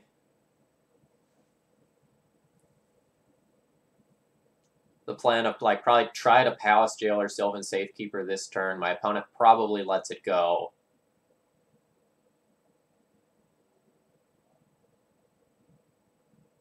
And then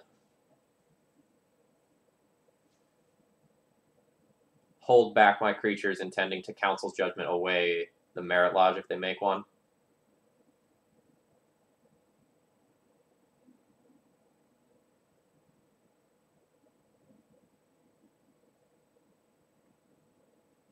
So do I attack? If I just, like, attack with Vern Wingmare,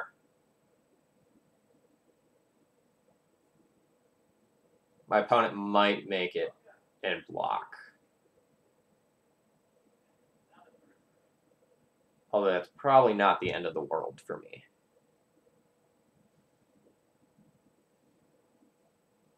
I don't think I need to do the attack this turn.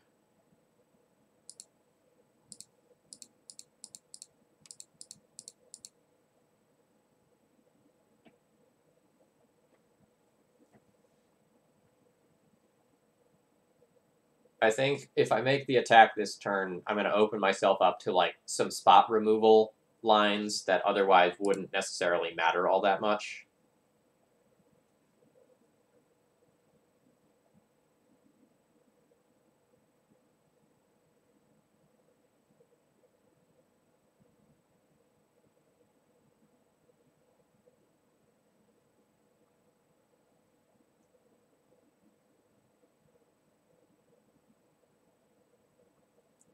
Right, like, that's the name of this matchup in the games. Like, basically the only way my opponent can win is, like, get Sajiri Step and Merit Lodge.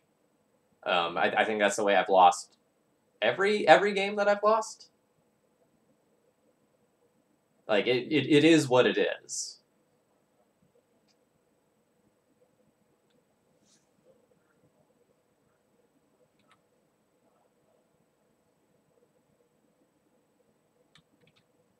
Yeah, so I'm not going to take any attack this turn. That way I can play around some spot removal spell like, you know, Abrupt Decay or Assassin's Trophy or something like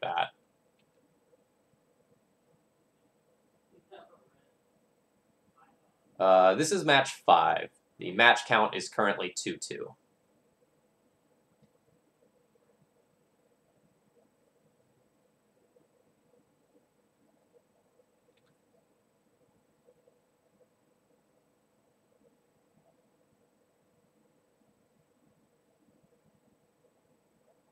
That's great. So am I fine with just turning all my creatures sideways? And then I can play Revoker and Flicker Wisp? Yeah.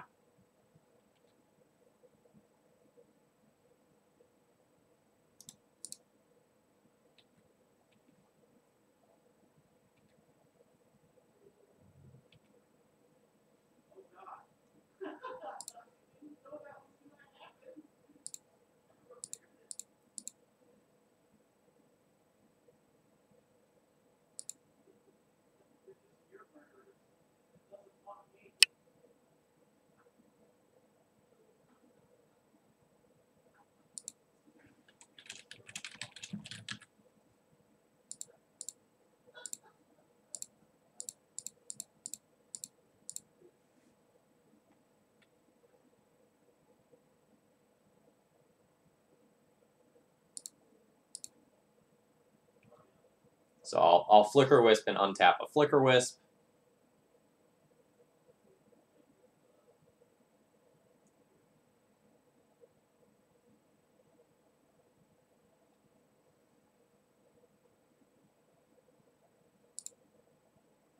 I'll draw my card. This will give me more information before I have to decide what to do with the Flicker Wisp.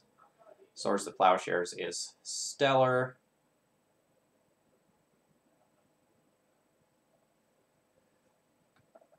So I can either just, like, exile my Palace Jailer, or I can just, like, send out this Dark Depths to force an activation now if they want to try to go for it. Although, honestly, I should probably just blink out Tropical Island so that my opponent can't end of turn make Merit Lodge and then Sajiri step me, because that's the way that I lose this.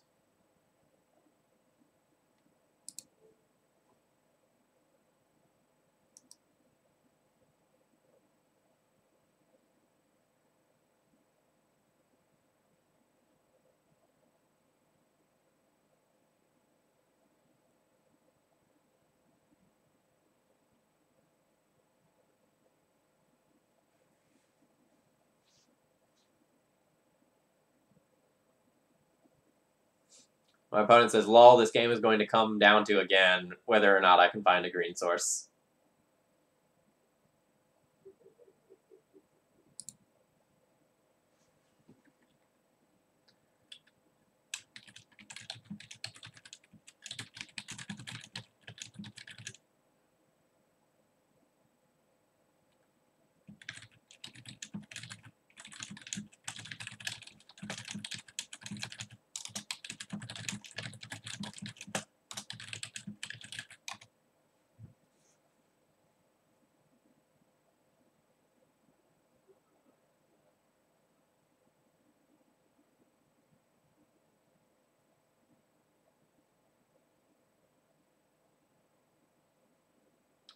My opponent in chat says, I never wanted a basic more for Ghost Quarter than right now. So opponent does not have the basic land necessary.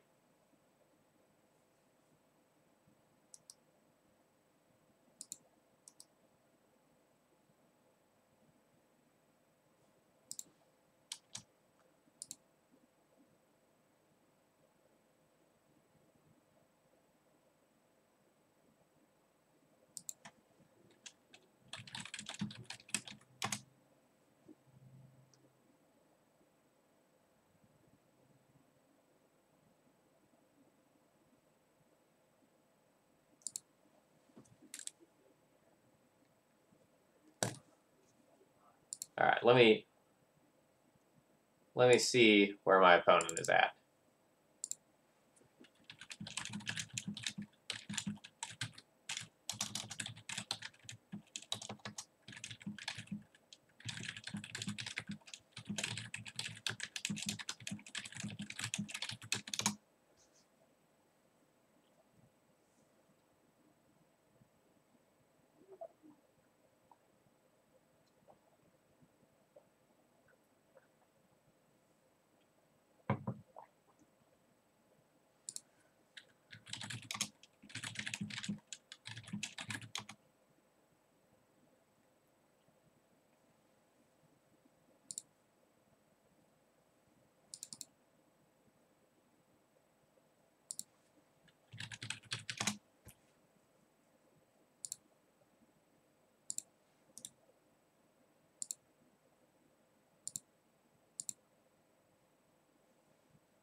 So this is an interesting hand.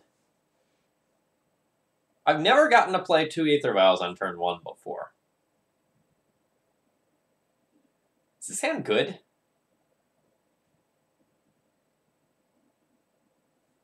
Like, it's just asking to die to a Pithing Needle.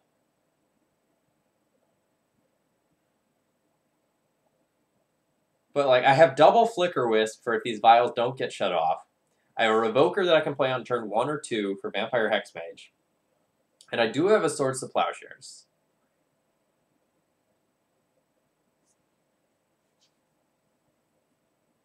This should be a mulligan. I think this is a mulligan, but I want to try this out and see where this goes. Like, I'm just super curious. I've never had a hand like this one before. And I'm very statistically unlikely to draw one with, like, this one of Ancient Tomb. So I want to see how this plays out. But, like, for those of you watching at home looking for strategic advice, don't keep hands like this. This is probably a mistake. That being said, like, if this is a Plains, I think this hand is insanely good. So, like, there is a lot of upside to keeping this.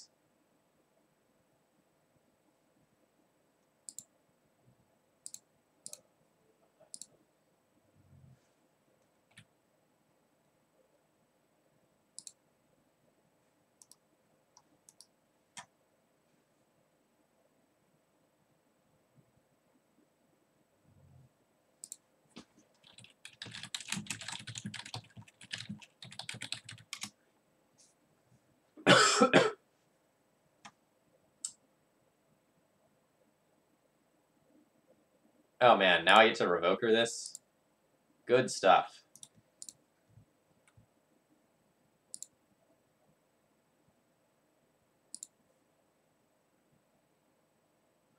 Ooh!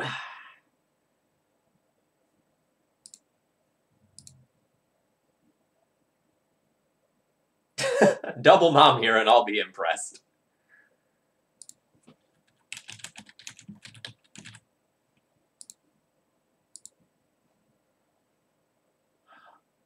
So it's possible that I just want to, like, mana denial my opponent to slow them down. Like, I've shut off the Hexmage route, so they have to assemble, like, natural lands in order to do that.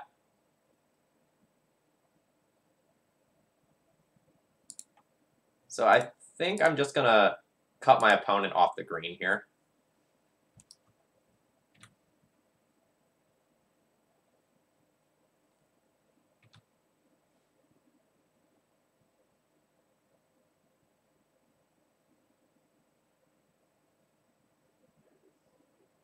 I don't want to give my opponent too much mana to work with.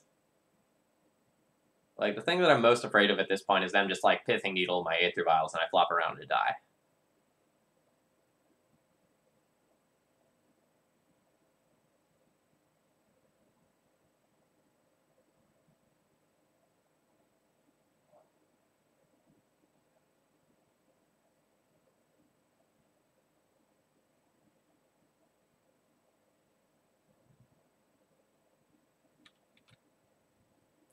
See, the thing is, though, that I have the answers, right? Like, I have the cards I need in hand, unless my opponent Pithing Needles.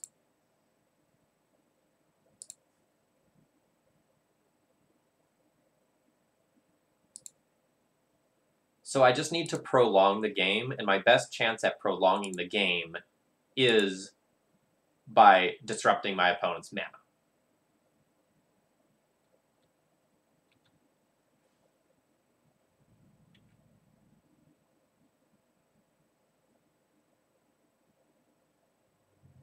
So there's no reason to, like, bluff the moms there when, like, I have double vials on one, because, like,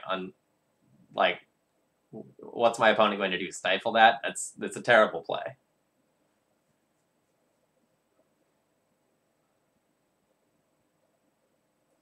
Alright. Duress will take a Swords to Plowshares, but my hand is pretty nuts.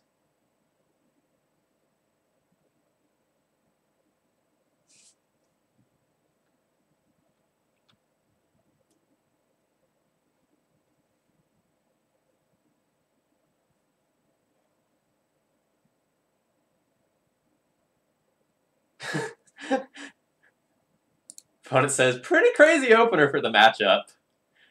Yeah.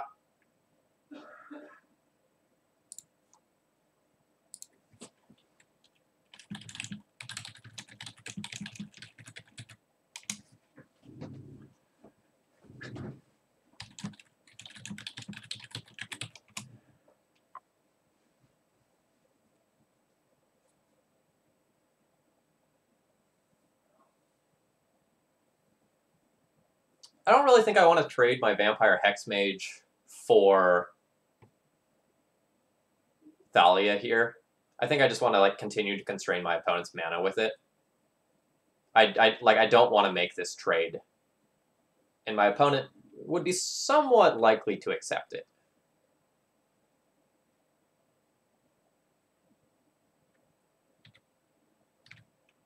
I think I'm just going to win this one with the Flicker Wisp train.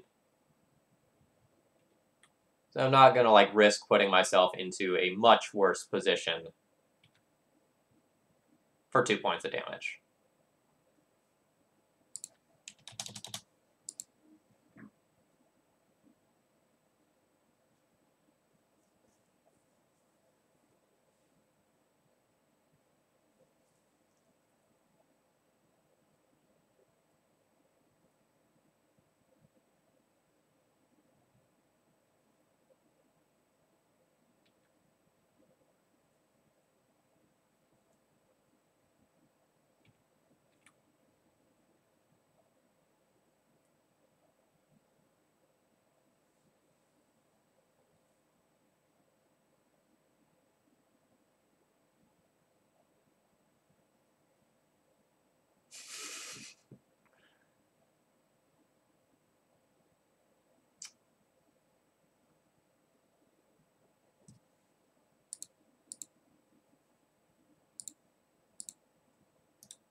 I could get a Jailer.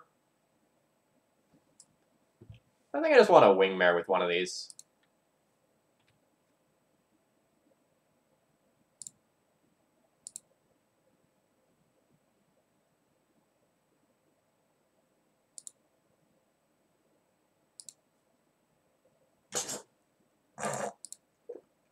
Oh, God.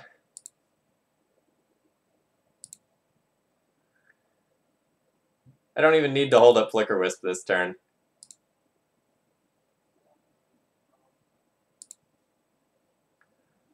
Old Boy Merlin, thank you very much for hosting. I appreciate your support.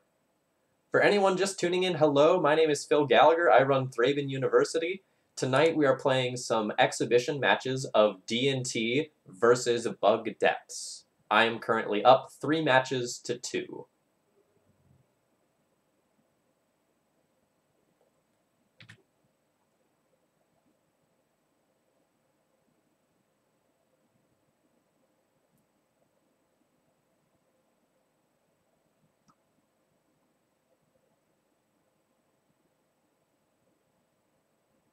Opponent indeed has 4 mana. That means that they can cast 1-drop spells again.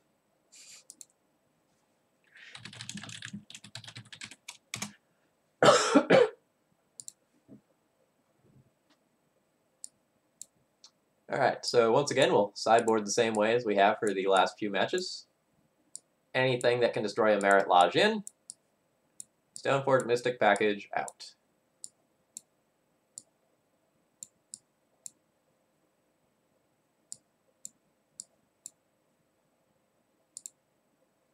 Plus they own a Relic Order because it gets rid of Pithing Needles.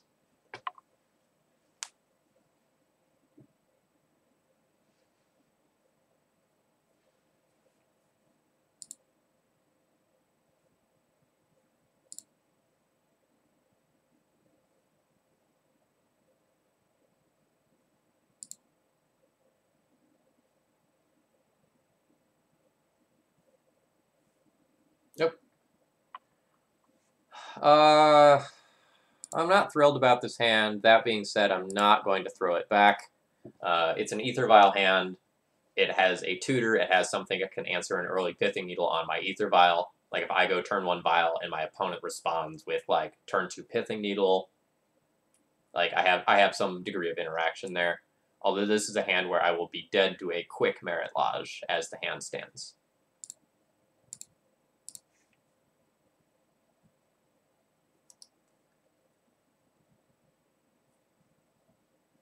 Like, Ballista to snipe Hexmage or something like that. Like, it's a thing you could do. But is that good? Like, most of the time I'm just going to be, like, playing that out as a 2-mana 1/1 or a 4-mana 2/2. I don't really think that's where I want to be. Like, I wouldn't, like, speak badly of anyone who brought it in or anything. But I just don't think that's the best use of my resources.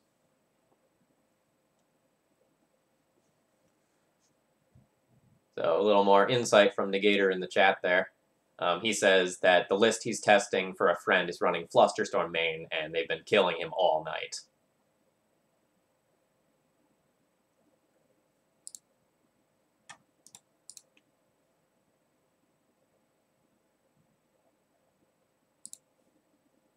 That probably explains why I've been having, like, some trouble figuring out, like, what my opponent is having in hand in Game 1 scenarios. That makes a lot of sense.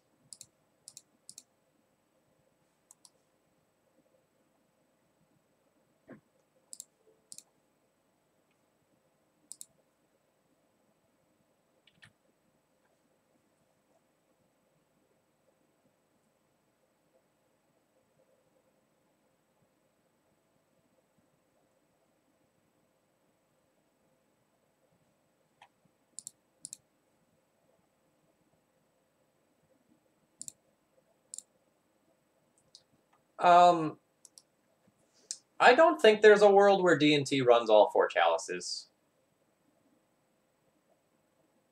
Like, I've tried 4 before in, like, the post-Miracles metagame where there was, like, elves everywhere and ant everywhere.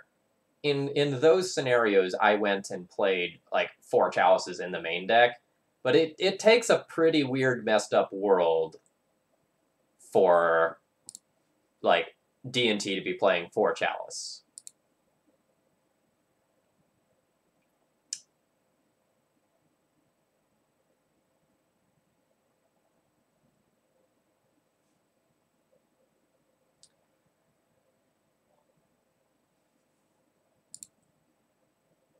MC Punner, thank you very much for following. I appreciate your support. I hope you're enjoying the content.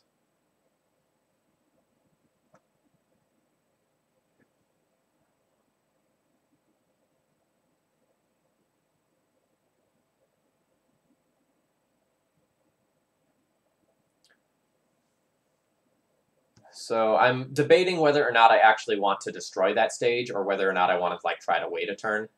The upside of just destroying it now is that no, like, crop rotations or stifles can potentially muck with this. And then on my next turn, I have, like, Recruiter for Flicker Wisp at the ready. And then I get to, like, chain Flicker Wisp until my opponent dies.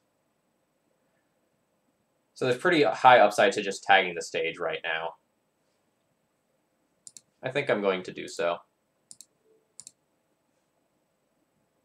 But, like, this is a decision that, like, has some downside. I could potentially play this slightly more patiently and just try to wait my opponent out. But I think in a lot of cases, the waiting will just favor my opponent.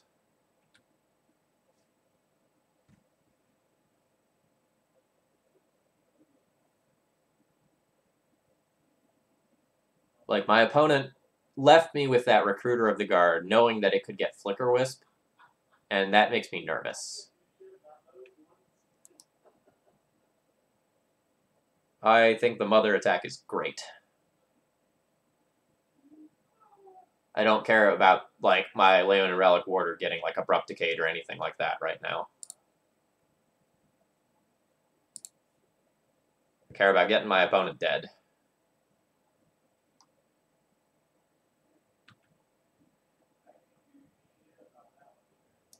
Like, especially since I don't have, like, a Wasteland or a Caracas or something of that nature right now that I care about getting needled.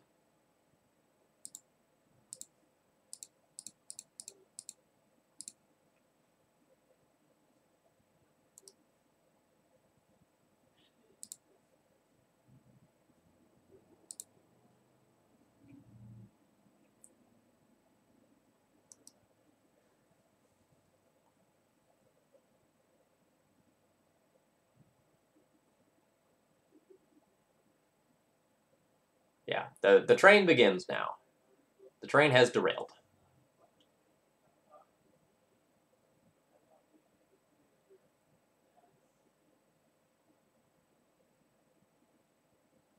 The train got off before Value Town, unfortunately, HC Fox.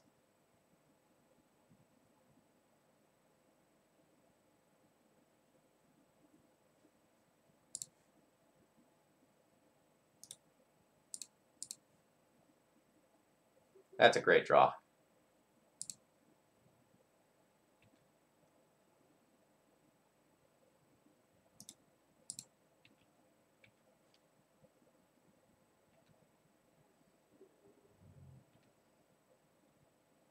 I'm not going to play this file out. Like, it's pithing needled right now. It doesn't do a lot of good. I'd rather just, like, hold up some mana.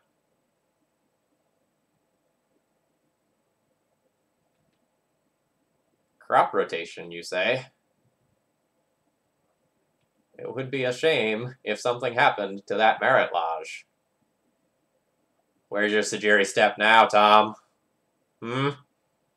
Hmm? It's not here. Got him.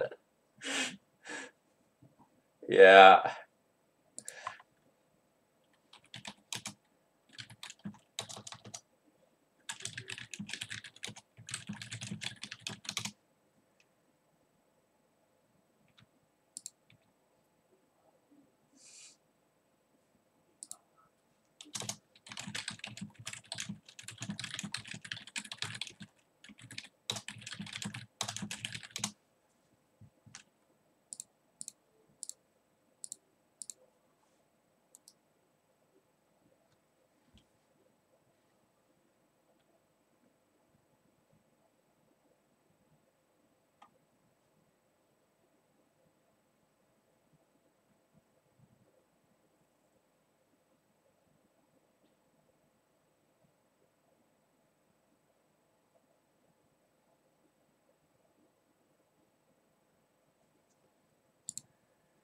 All right. So I win one, and I move up to 4-2.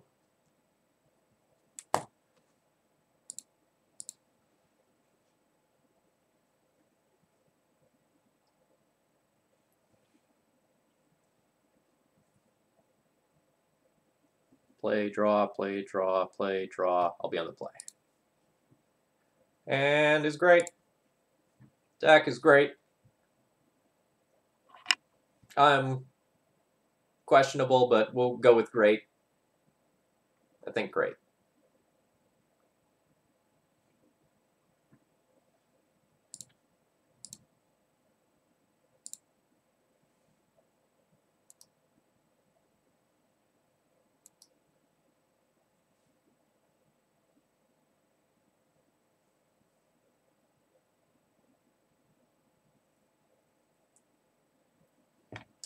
No, I don't think I want to lead on port there. I think I just want to lead on planes.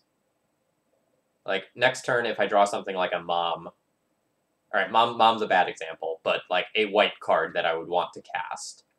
I want to have the flexibility of, like, Wasteland plus white card. Like, say my opponent went, like, Mox Diamond into Vampire Hexmage or something like that.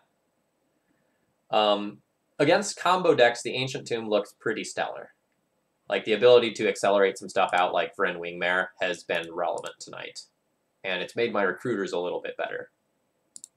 But obviously, like, my opponent isn't pressuring my life total, so keep that in mind in my evaluation of this. You know, it will be noticeably worse against something like a Delver deck.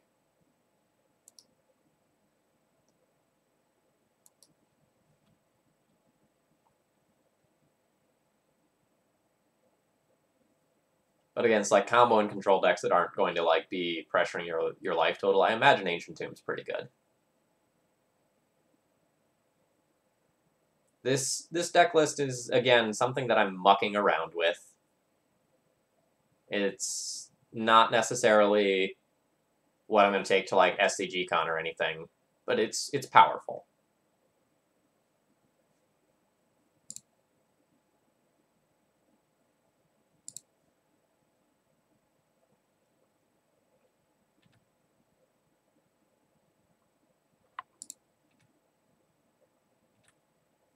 All right, chat, what's the correct play here? I think it's easy.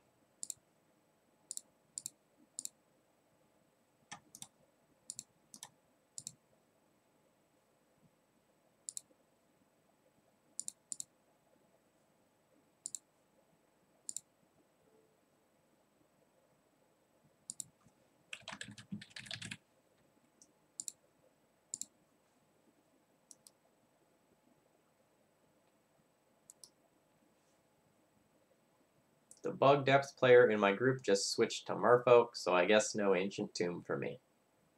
Well, the upside of your opponent switching to Merfolk is that you'll win a lot more games, because Merfolk is a terrible legacy deck.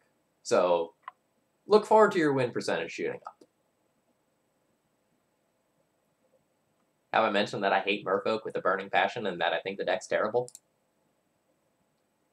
I don't think I've mentioned that before.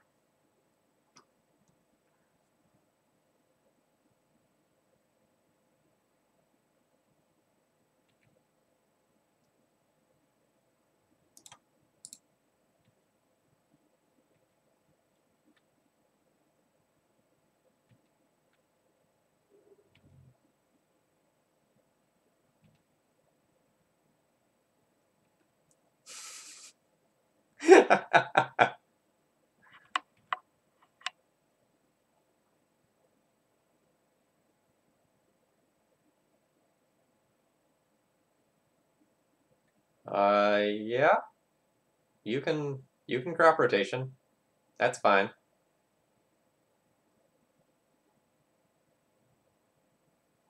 For an Urborg.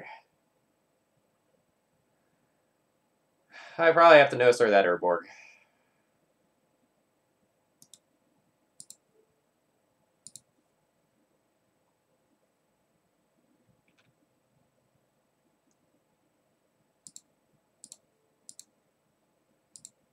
Tap down that Bayou. In my second main phase, I'll Recruiter of the Guard, Flicker Wisp Chain, and either get another Flicker Wisp or maybe just a Bryn Wingmare, especially if my opponent misses a land drop. Yeah. So for anyone who wasn't really aware of what happened there and why that crop rotation was necessary, my opponent used Sylvan Library and then missed on land drops, right? So they couldn't really afford to pay life and power through, so they really needed to shuffle.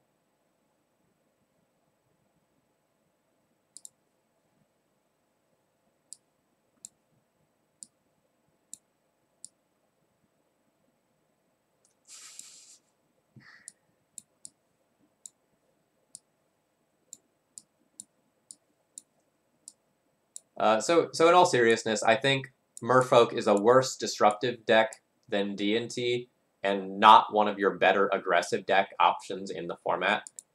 I just think Merfolk is a deck that has too polarizing of matchups, and the upside of playing it is very, very low.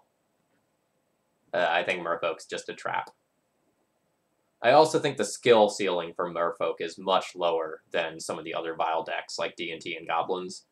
And I don't, like, I feel like Merfolk often pilots itself, where, like, you just play aggressive creature into, like, Lord, Lord, Lord, Lord, Lord, and, like, you just hope you kill your opponent.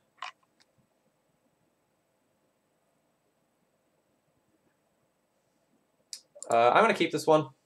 If my Vial gets revoked or Thought Seized or whatever, I'll need another land to get going. But, like, I have a Disruptive Spell for the first Merit Lodge. I have a great 2-drop play if I draw another land.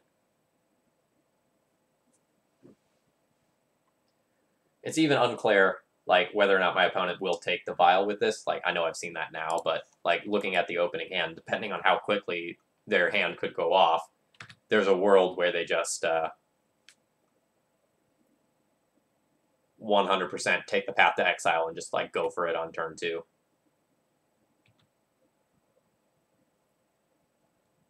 All right, so this is the first time we've gotten punished for one of the greedier keeps. I don't regret it at all. And like the hand's still very good, right? Like even as I go and like discard some of this stuff, I'm still like very happy with where this hand is at. I'm just going to discard the Palace Jailer here. I'm a long way off from casting it, despite how powerful it is.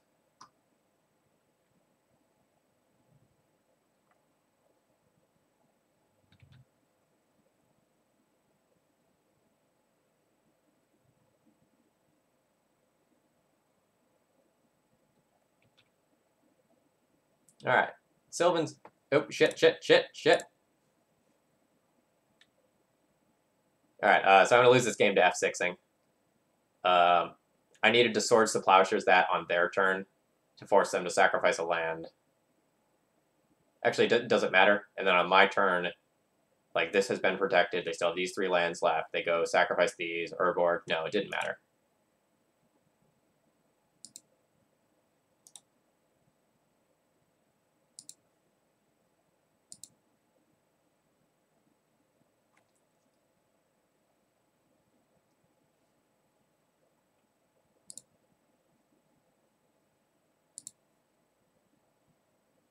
All right, I stumbled on that one, but that was going to be a hard hand to beat regardless.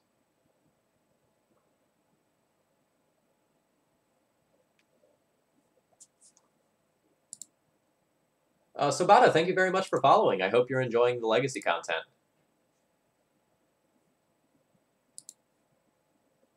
I'm going to keep this one. I have a Caracas here, which is a fantastic card in the matchup. I have an Ether Vial to start things off. I can Recruiter on turn 2 off the Ancient Tomb. So pretty happy with the makeup of this hand.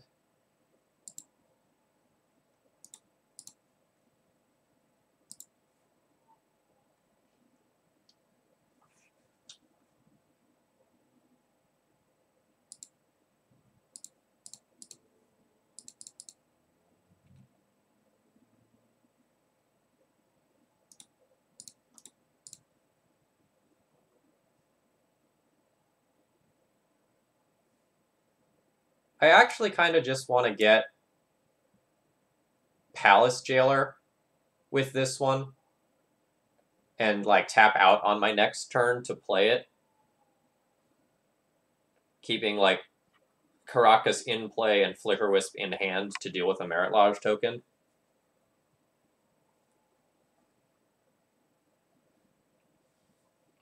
Although it's possible that like just getting something like Thalia is better.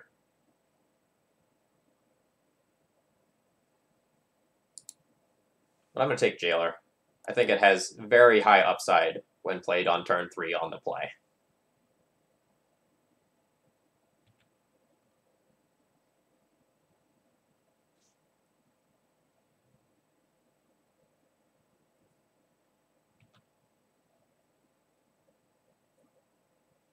That's fine.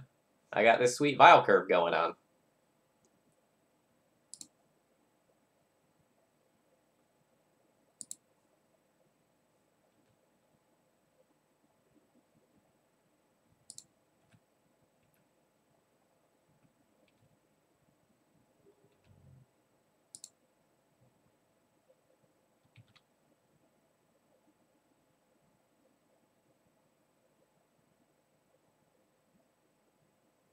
I will be just like porting my opponent's Verdant Catacombs in their upkeep.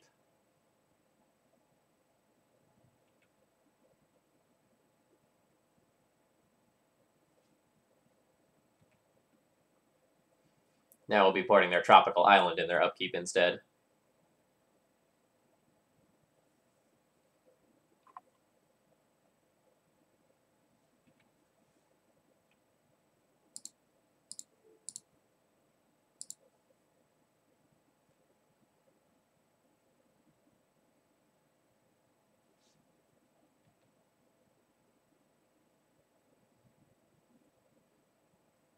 So I'm not going to respond to this. I'm just going to let this happen, and then on my turn I can just hard cast Relic Warder and get rid of the Pithing Needle.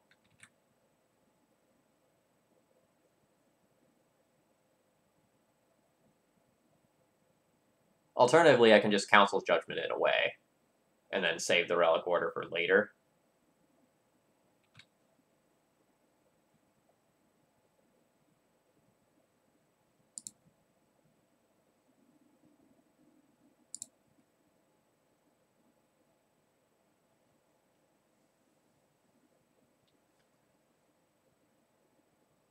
I think to be mana efficient, I just want to cast the Council's Judgment this turn.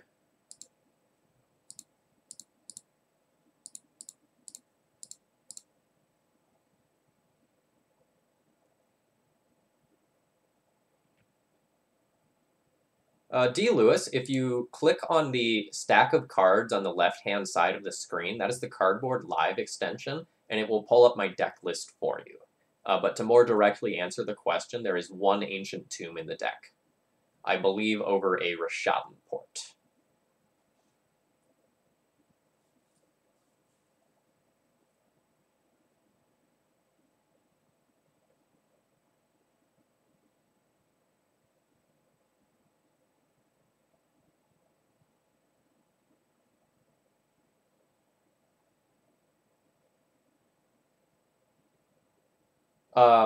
So I'm just playing exhibition matches versus bug depths for the sake of testing. So I don't board in Chalice in this matchup in this configuration. So the answer to that is no. I haven't played with Chalice all night. Chalice on one with like 3 Chalices and 1 Ancient Tomb is relatively statistically unlikely. You should not expect to do that versus combo. If you do it, it's a random happy bonus.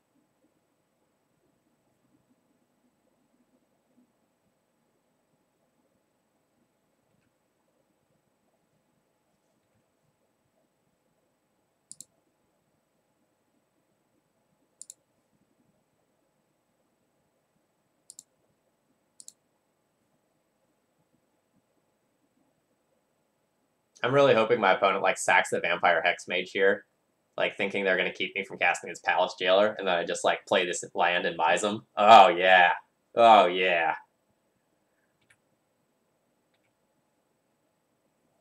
Don't have a Memnite to put in.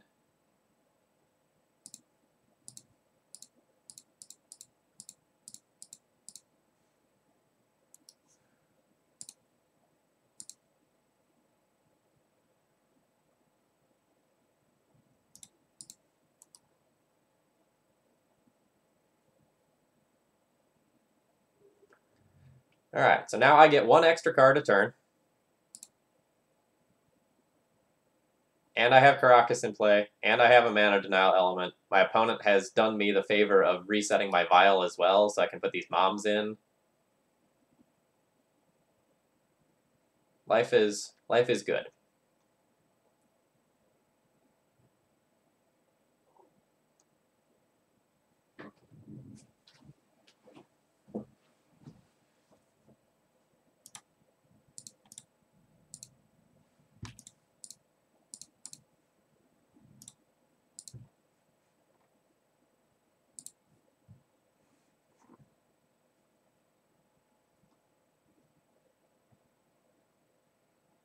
I don't really think there's any world in which I get punished for an attack.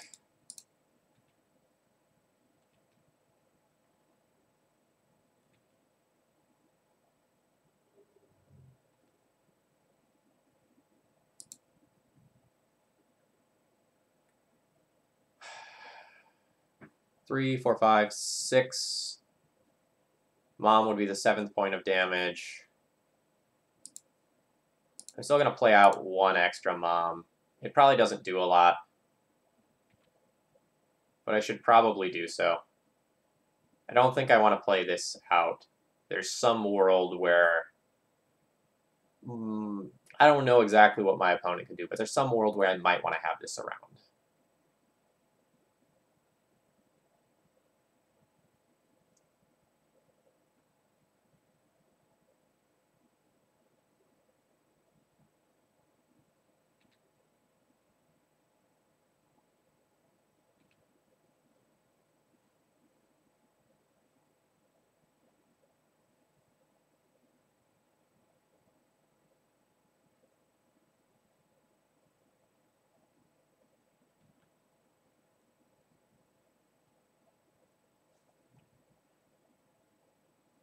Oh shit, I fucked up there.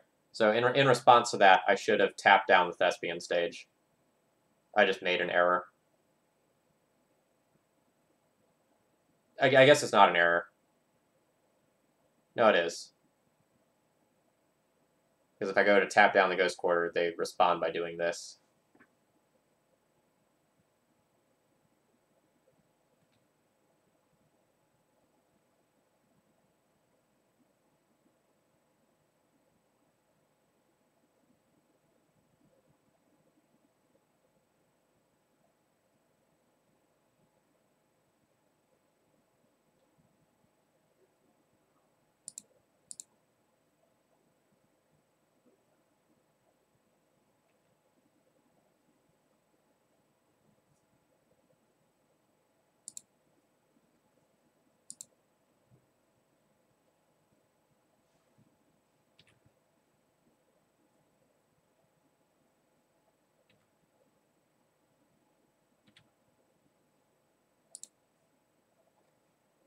Yeah, I forgot my opponent had Urborg, so they had 1 extra mana. I was counting their mana and didn't account for the fact that Urborg would give them additional mana off the Dark Depths. So I messed up there.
All right, we're going to get a debrief for you, so I'm going to go ahead and get Tom in via Skype here.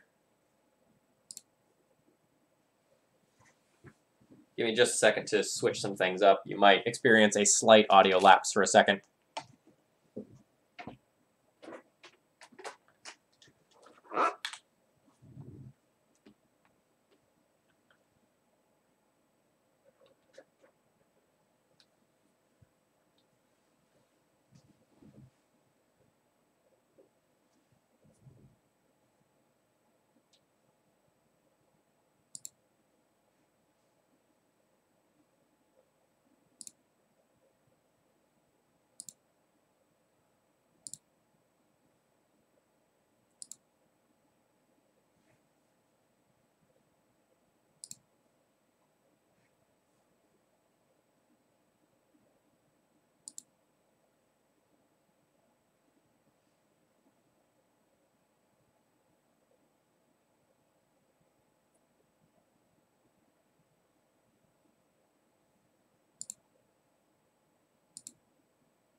If you don't talk, we can't notice that there's an audio lapse.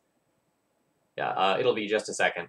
He didn't have Skype booted up, so he needs a minute to get that up and running. So Chad, if you have any questions about tonight, or if you have any feedback on whether or not you'd like to see more nights like this, please let me know in the chat. Exhibition matches were something that I was looking to do earlier on this year, and it was something that I kind of did in the form of like the Legacy Premier League, but that I didn't explicitly do for too many streams. Yeah, Tom is an awesome player. Really happy to be playing a bunch of games against him.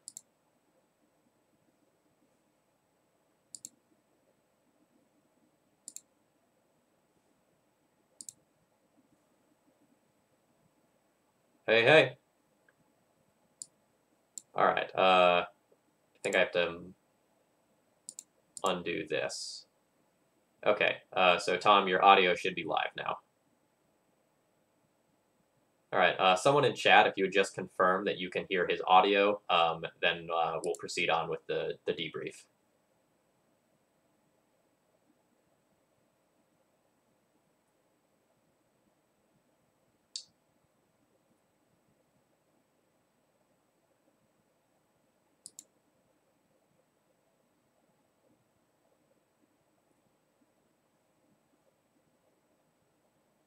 Yeah, I guess.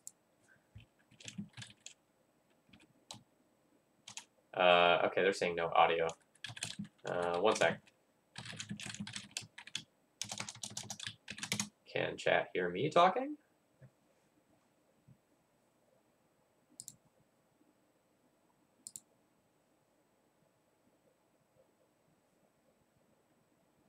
Yeah. Okay.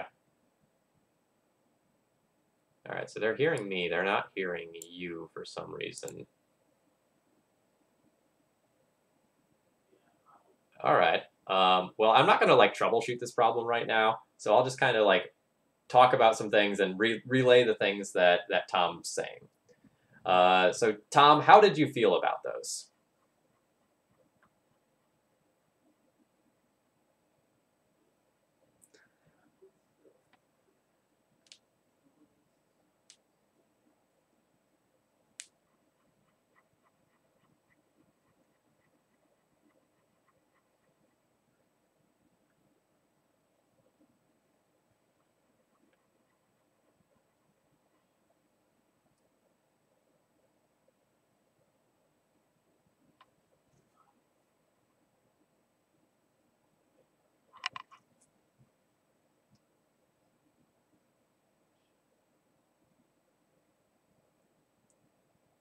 All right. So Tom's kind of thoughts was that we both had a handful of like clunky hands sort of on both sides of the battlefield, but generally speaking, it felt tough, especially with like me as an opponent who would play better than a lot of the other D&T players that he's used to facing.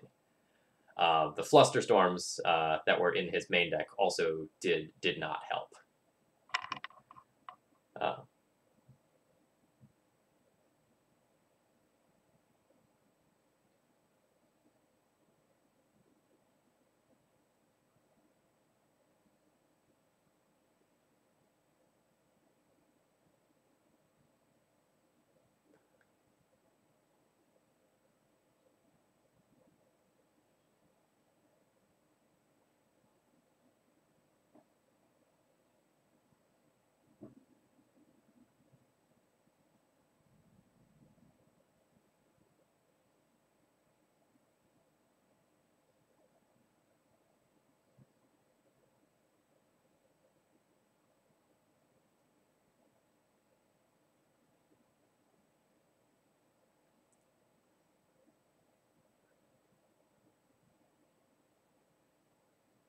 All right, so Tom's saying that the Revokers felt very good on my side of the table, there were multiple games where Revoker denied colored mana by shutting off Mox Diamond in particular, and that just like stopped his ability to play Magic and execute his primary game plan. And also just stopping Vampire Hexmage based draws is very powerful.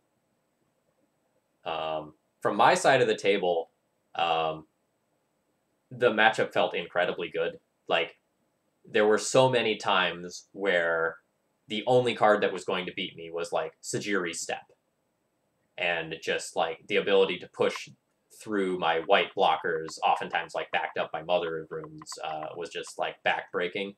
Um, was that was that a card that you were like constantly looking for on your side of the table? Like, just kind of, what were your thoughts there? Yeah, no problem. Yeah. And Chad, I apologize that for this debrief, you're not hearing everything that Tom says, and I kind of have to relate it. Um, I recently switched to OBS, or sorry, from OBS to Streamlabs OBS, and I don't know how to do everything that I did on OBS. So my like desktop audio is unmuted, but I'm just not picking up any of it. So I don't know what happened there. In Bear with Two Guns, I'm always looking for donation deck lists. I got one earlier today, so that is going to make the test stream with Bryant Cook happen.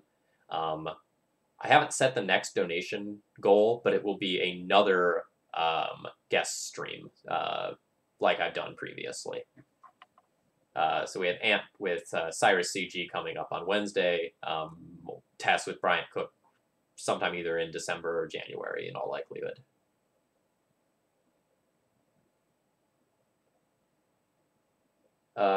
Talk to me about Sajiri Step on your end, Tom.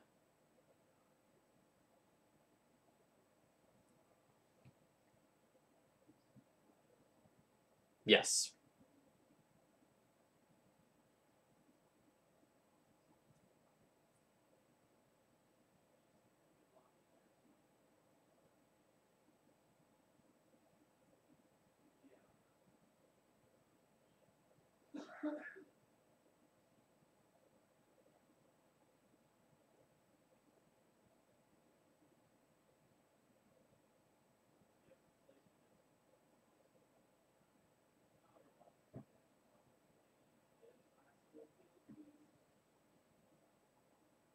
All right. So Tom feels that, especially with my build that's heavier on flyers than normal, because like I have the Remorseful Clerics as well as the Vrenwing Mares, as well as like the Paths and the Swords, that most of the time where he's going to win games, Sajiri Step is going to be involved in some way, offering a level of protection. So like our impression in chat that that was one of the primary cards that matters in the matchup definitely appears to be correct. So just kind of like summarizing some of my thoughts from the night. The matchup feels very good from the D&T side, and one of the things that I was saying in chat is that I think a lot of the difficult decisions occur on the depths players side of the battlefield. It was my impression that a lot of times you were really having to puzzle through like some of the soft lock pieces I had. What's kind of your impression in terms of like difficulty of playing this matchup? Not like of the matchup, but like on the decision making on your end.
Yeah, Army of Thalia, I apologize for this, but I'm not going to spend 10 minutes of troubleshooting audio live on stream in order to get like 3 minutes of content. So I'm just going to relay things here, and then I'll get this figured out before next time. So this is on me. I apologize. Okay, so to kind of recap the answer there, um, a lot of times he had to like try to find an angle of attack by sort of like figuring out what sort of disruption I don't have currently and going for that. Although it's kind of a crapshoot because if you play around things like Flicker Wisp and Caracas, sometimes you end up being like super punished by things like Path and Swords to Plowshares instead. Um, so he refers to it as a lot of times like a damned if you do, damned if you don't situation where sometimes you have to go for it and you play patiently when you can, but sometimes you just have to go and hope they don't have something. So our matchup count for the night ended up technically at 4-3. If I would have like ported that land before like letting that spell resolve in the last turn of the game there, it would have been 5-3. But like that was just on me. I was talking to chat and clicked through too quickly. But like so be it. But generally speaking, the matchup's clearly favored for D&T. The Flusterstorms that were in the main definitely hurt you. And it didn't seem like you had any particularly potent sideboard cards for the matchup. I don't know that you can actually afford to in deck building. Like, do you ever find room for things like Dread of Night or Massacre or anything like that specifically for this matchup?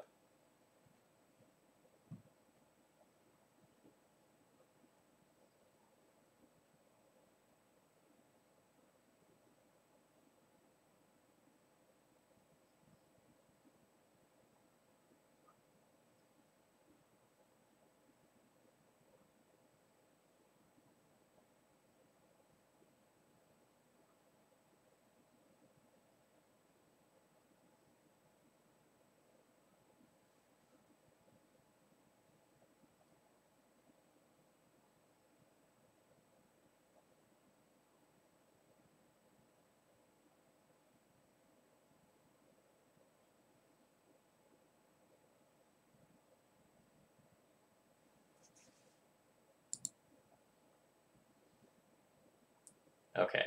Short answer is that rather than have things like Dread of Night and Massacre, the deck has some more flexible options that are better in other matchups. So, for example, Sylvan Safekeeper is something that can be very powerful in this matchup to protect your cards from things like Path and Swords.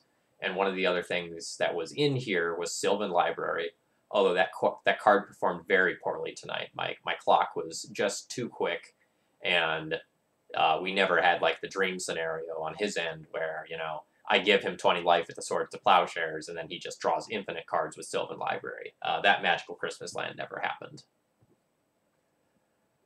Tom, do you have any last thoughts? Anything that you want to pass on?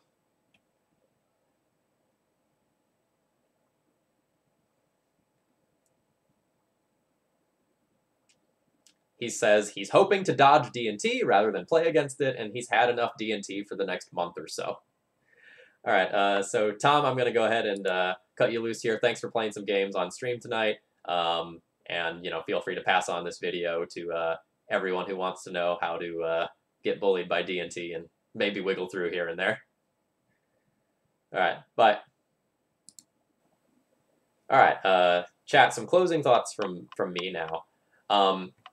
On Wednesday, I'm going to be streaming Ant with Cyrus CG, but the stream is going to start considerably later than normal to accommodate for Cyrus's schedule.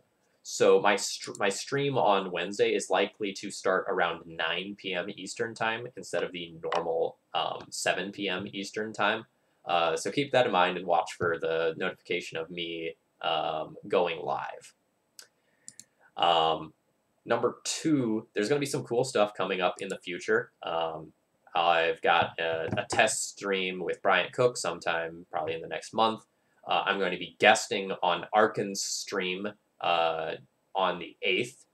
So Saturday the 8th, I'm going to be guesting on Arkan's stream. I'm going to help him play some D&T. I think he calls them like Sandy Walks or something like that. So that should be a good time. And I've got a handful of donation deck lists in the queue that I'm looking forward to playing. So thank you all for joining me tonight. I hope you enjoyed it, despite sort of our audio issues there in the last 5 minutes or so of the stream. I'm going to go ahead and find someone to host here. Ooh, it looks like I can host someone playing some food chain goblins, so I'm going to go ahead and do so. So thank you. I'm going to go ahead and turn you over to Potato MTG. And Reaper Quebec, I will put up a deck list now. This is what I consider to be a stock build of D&T at the moment. This is sort of a very safe deck list that I would feel comfortable bringing to a big event. This is what I am currently testing for SCG Con. So if you just want to like screenshot this real quick, that can be your solution in the short term, and then I'll take 5 minutes and throw this up on Thraben University in the deck list tab. In just a couple of minutes. All right, so thank you. I hope you enjoyed my content tonight. If you did so, please follow my channel. I'm streaming Legacy about 3 times a week, and if you really enjoy it, consider doing something like a donation deck list to help make this channel great and keep me producing some awesome Legacy content. Cheers, folks. Have a good night.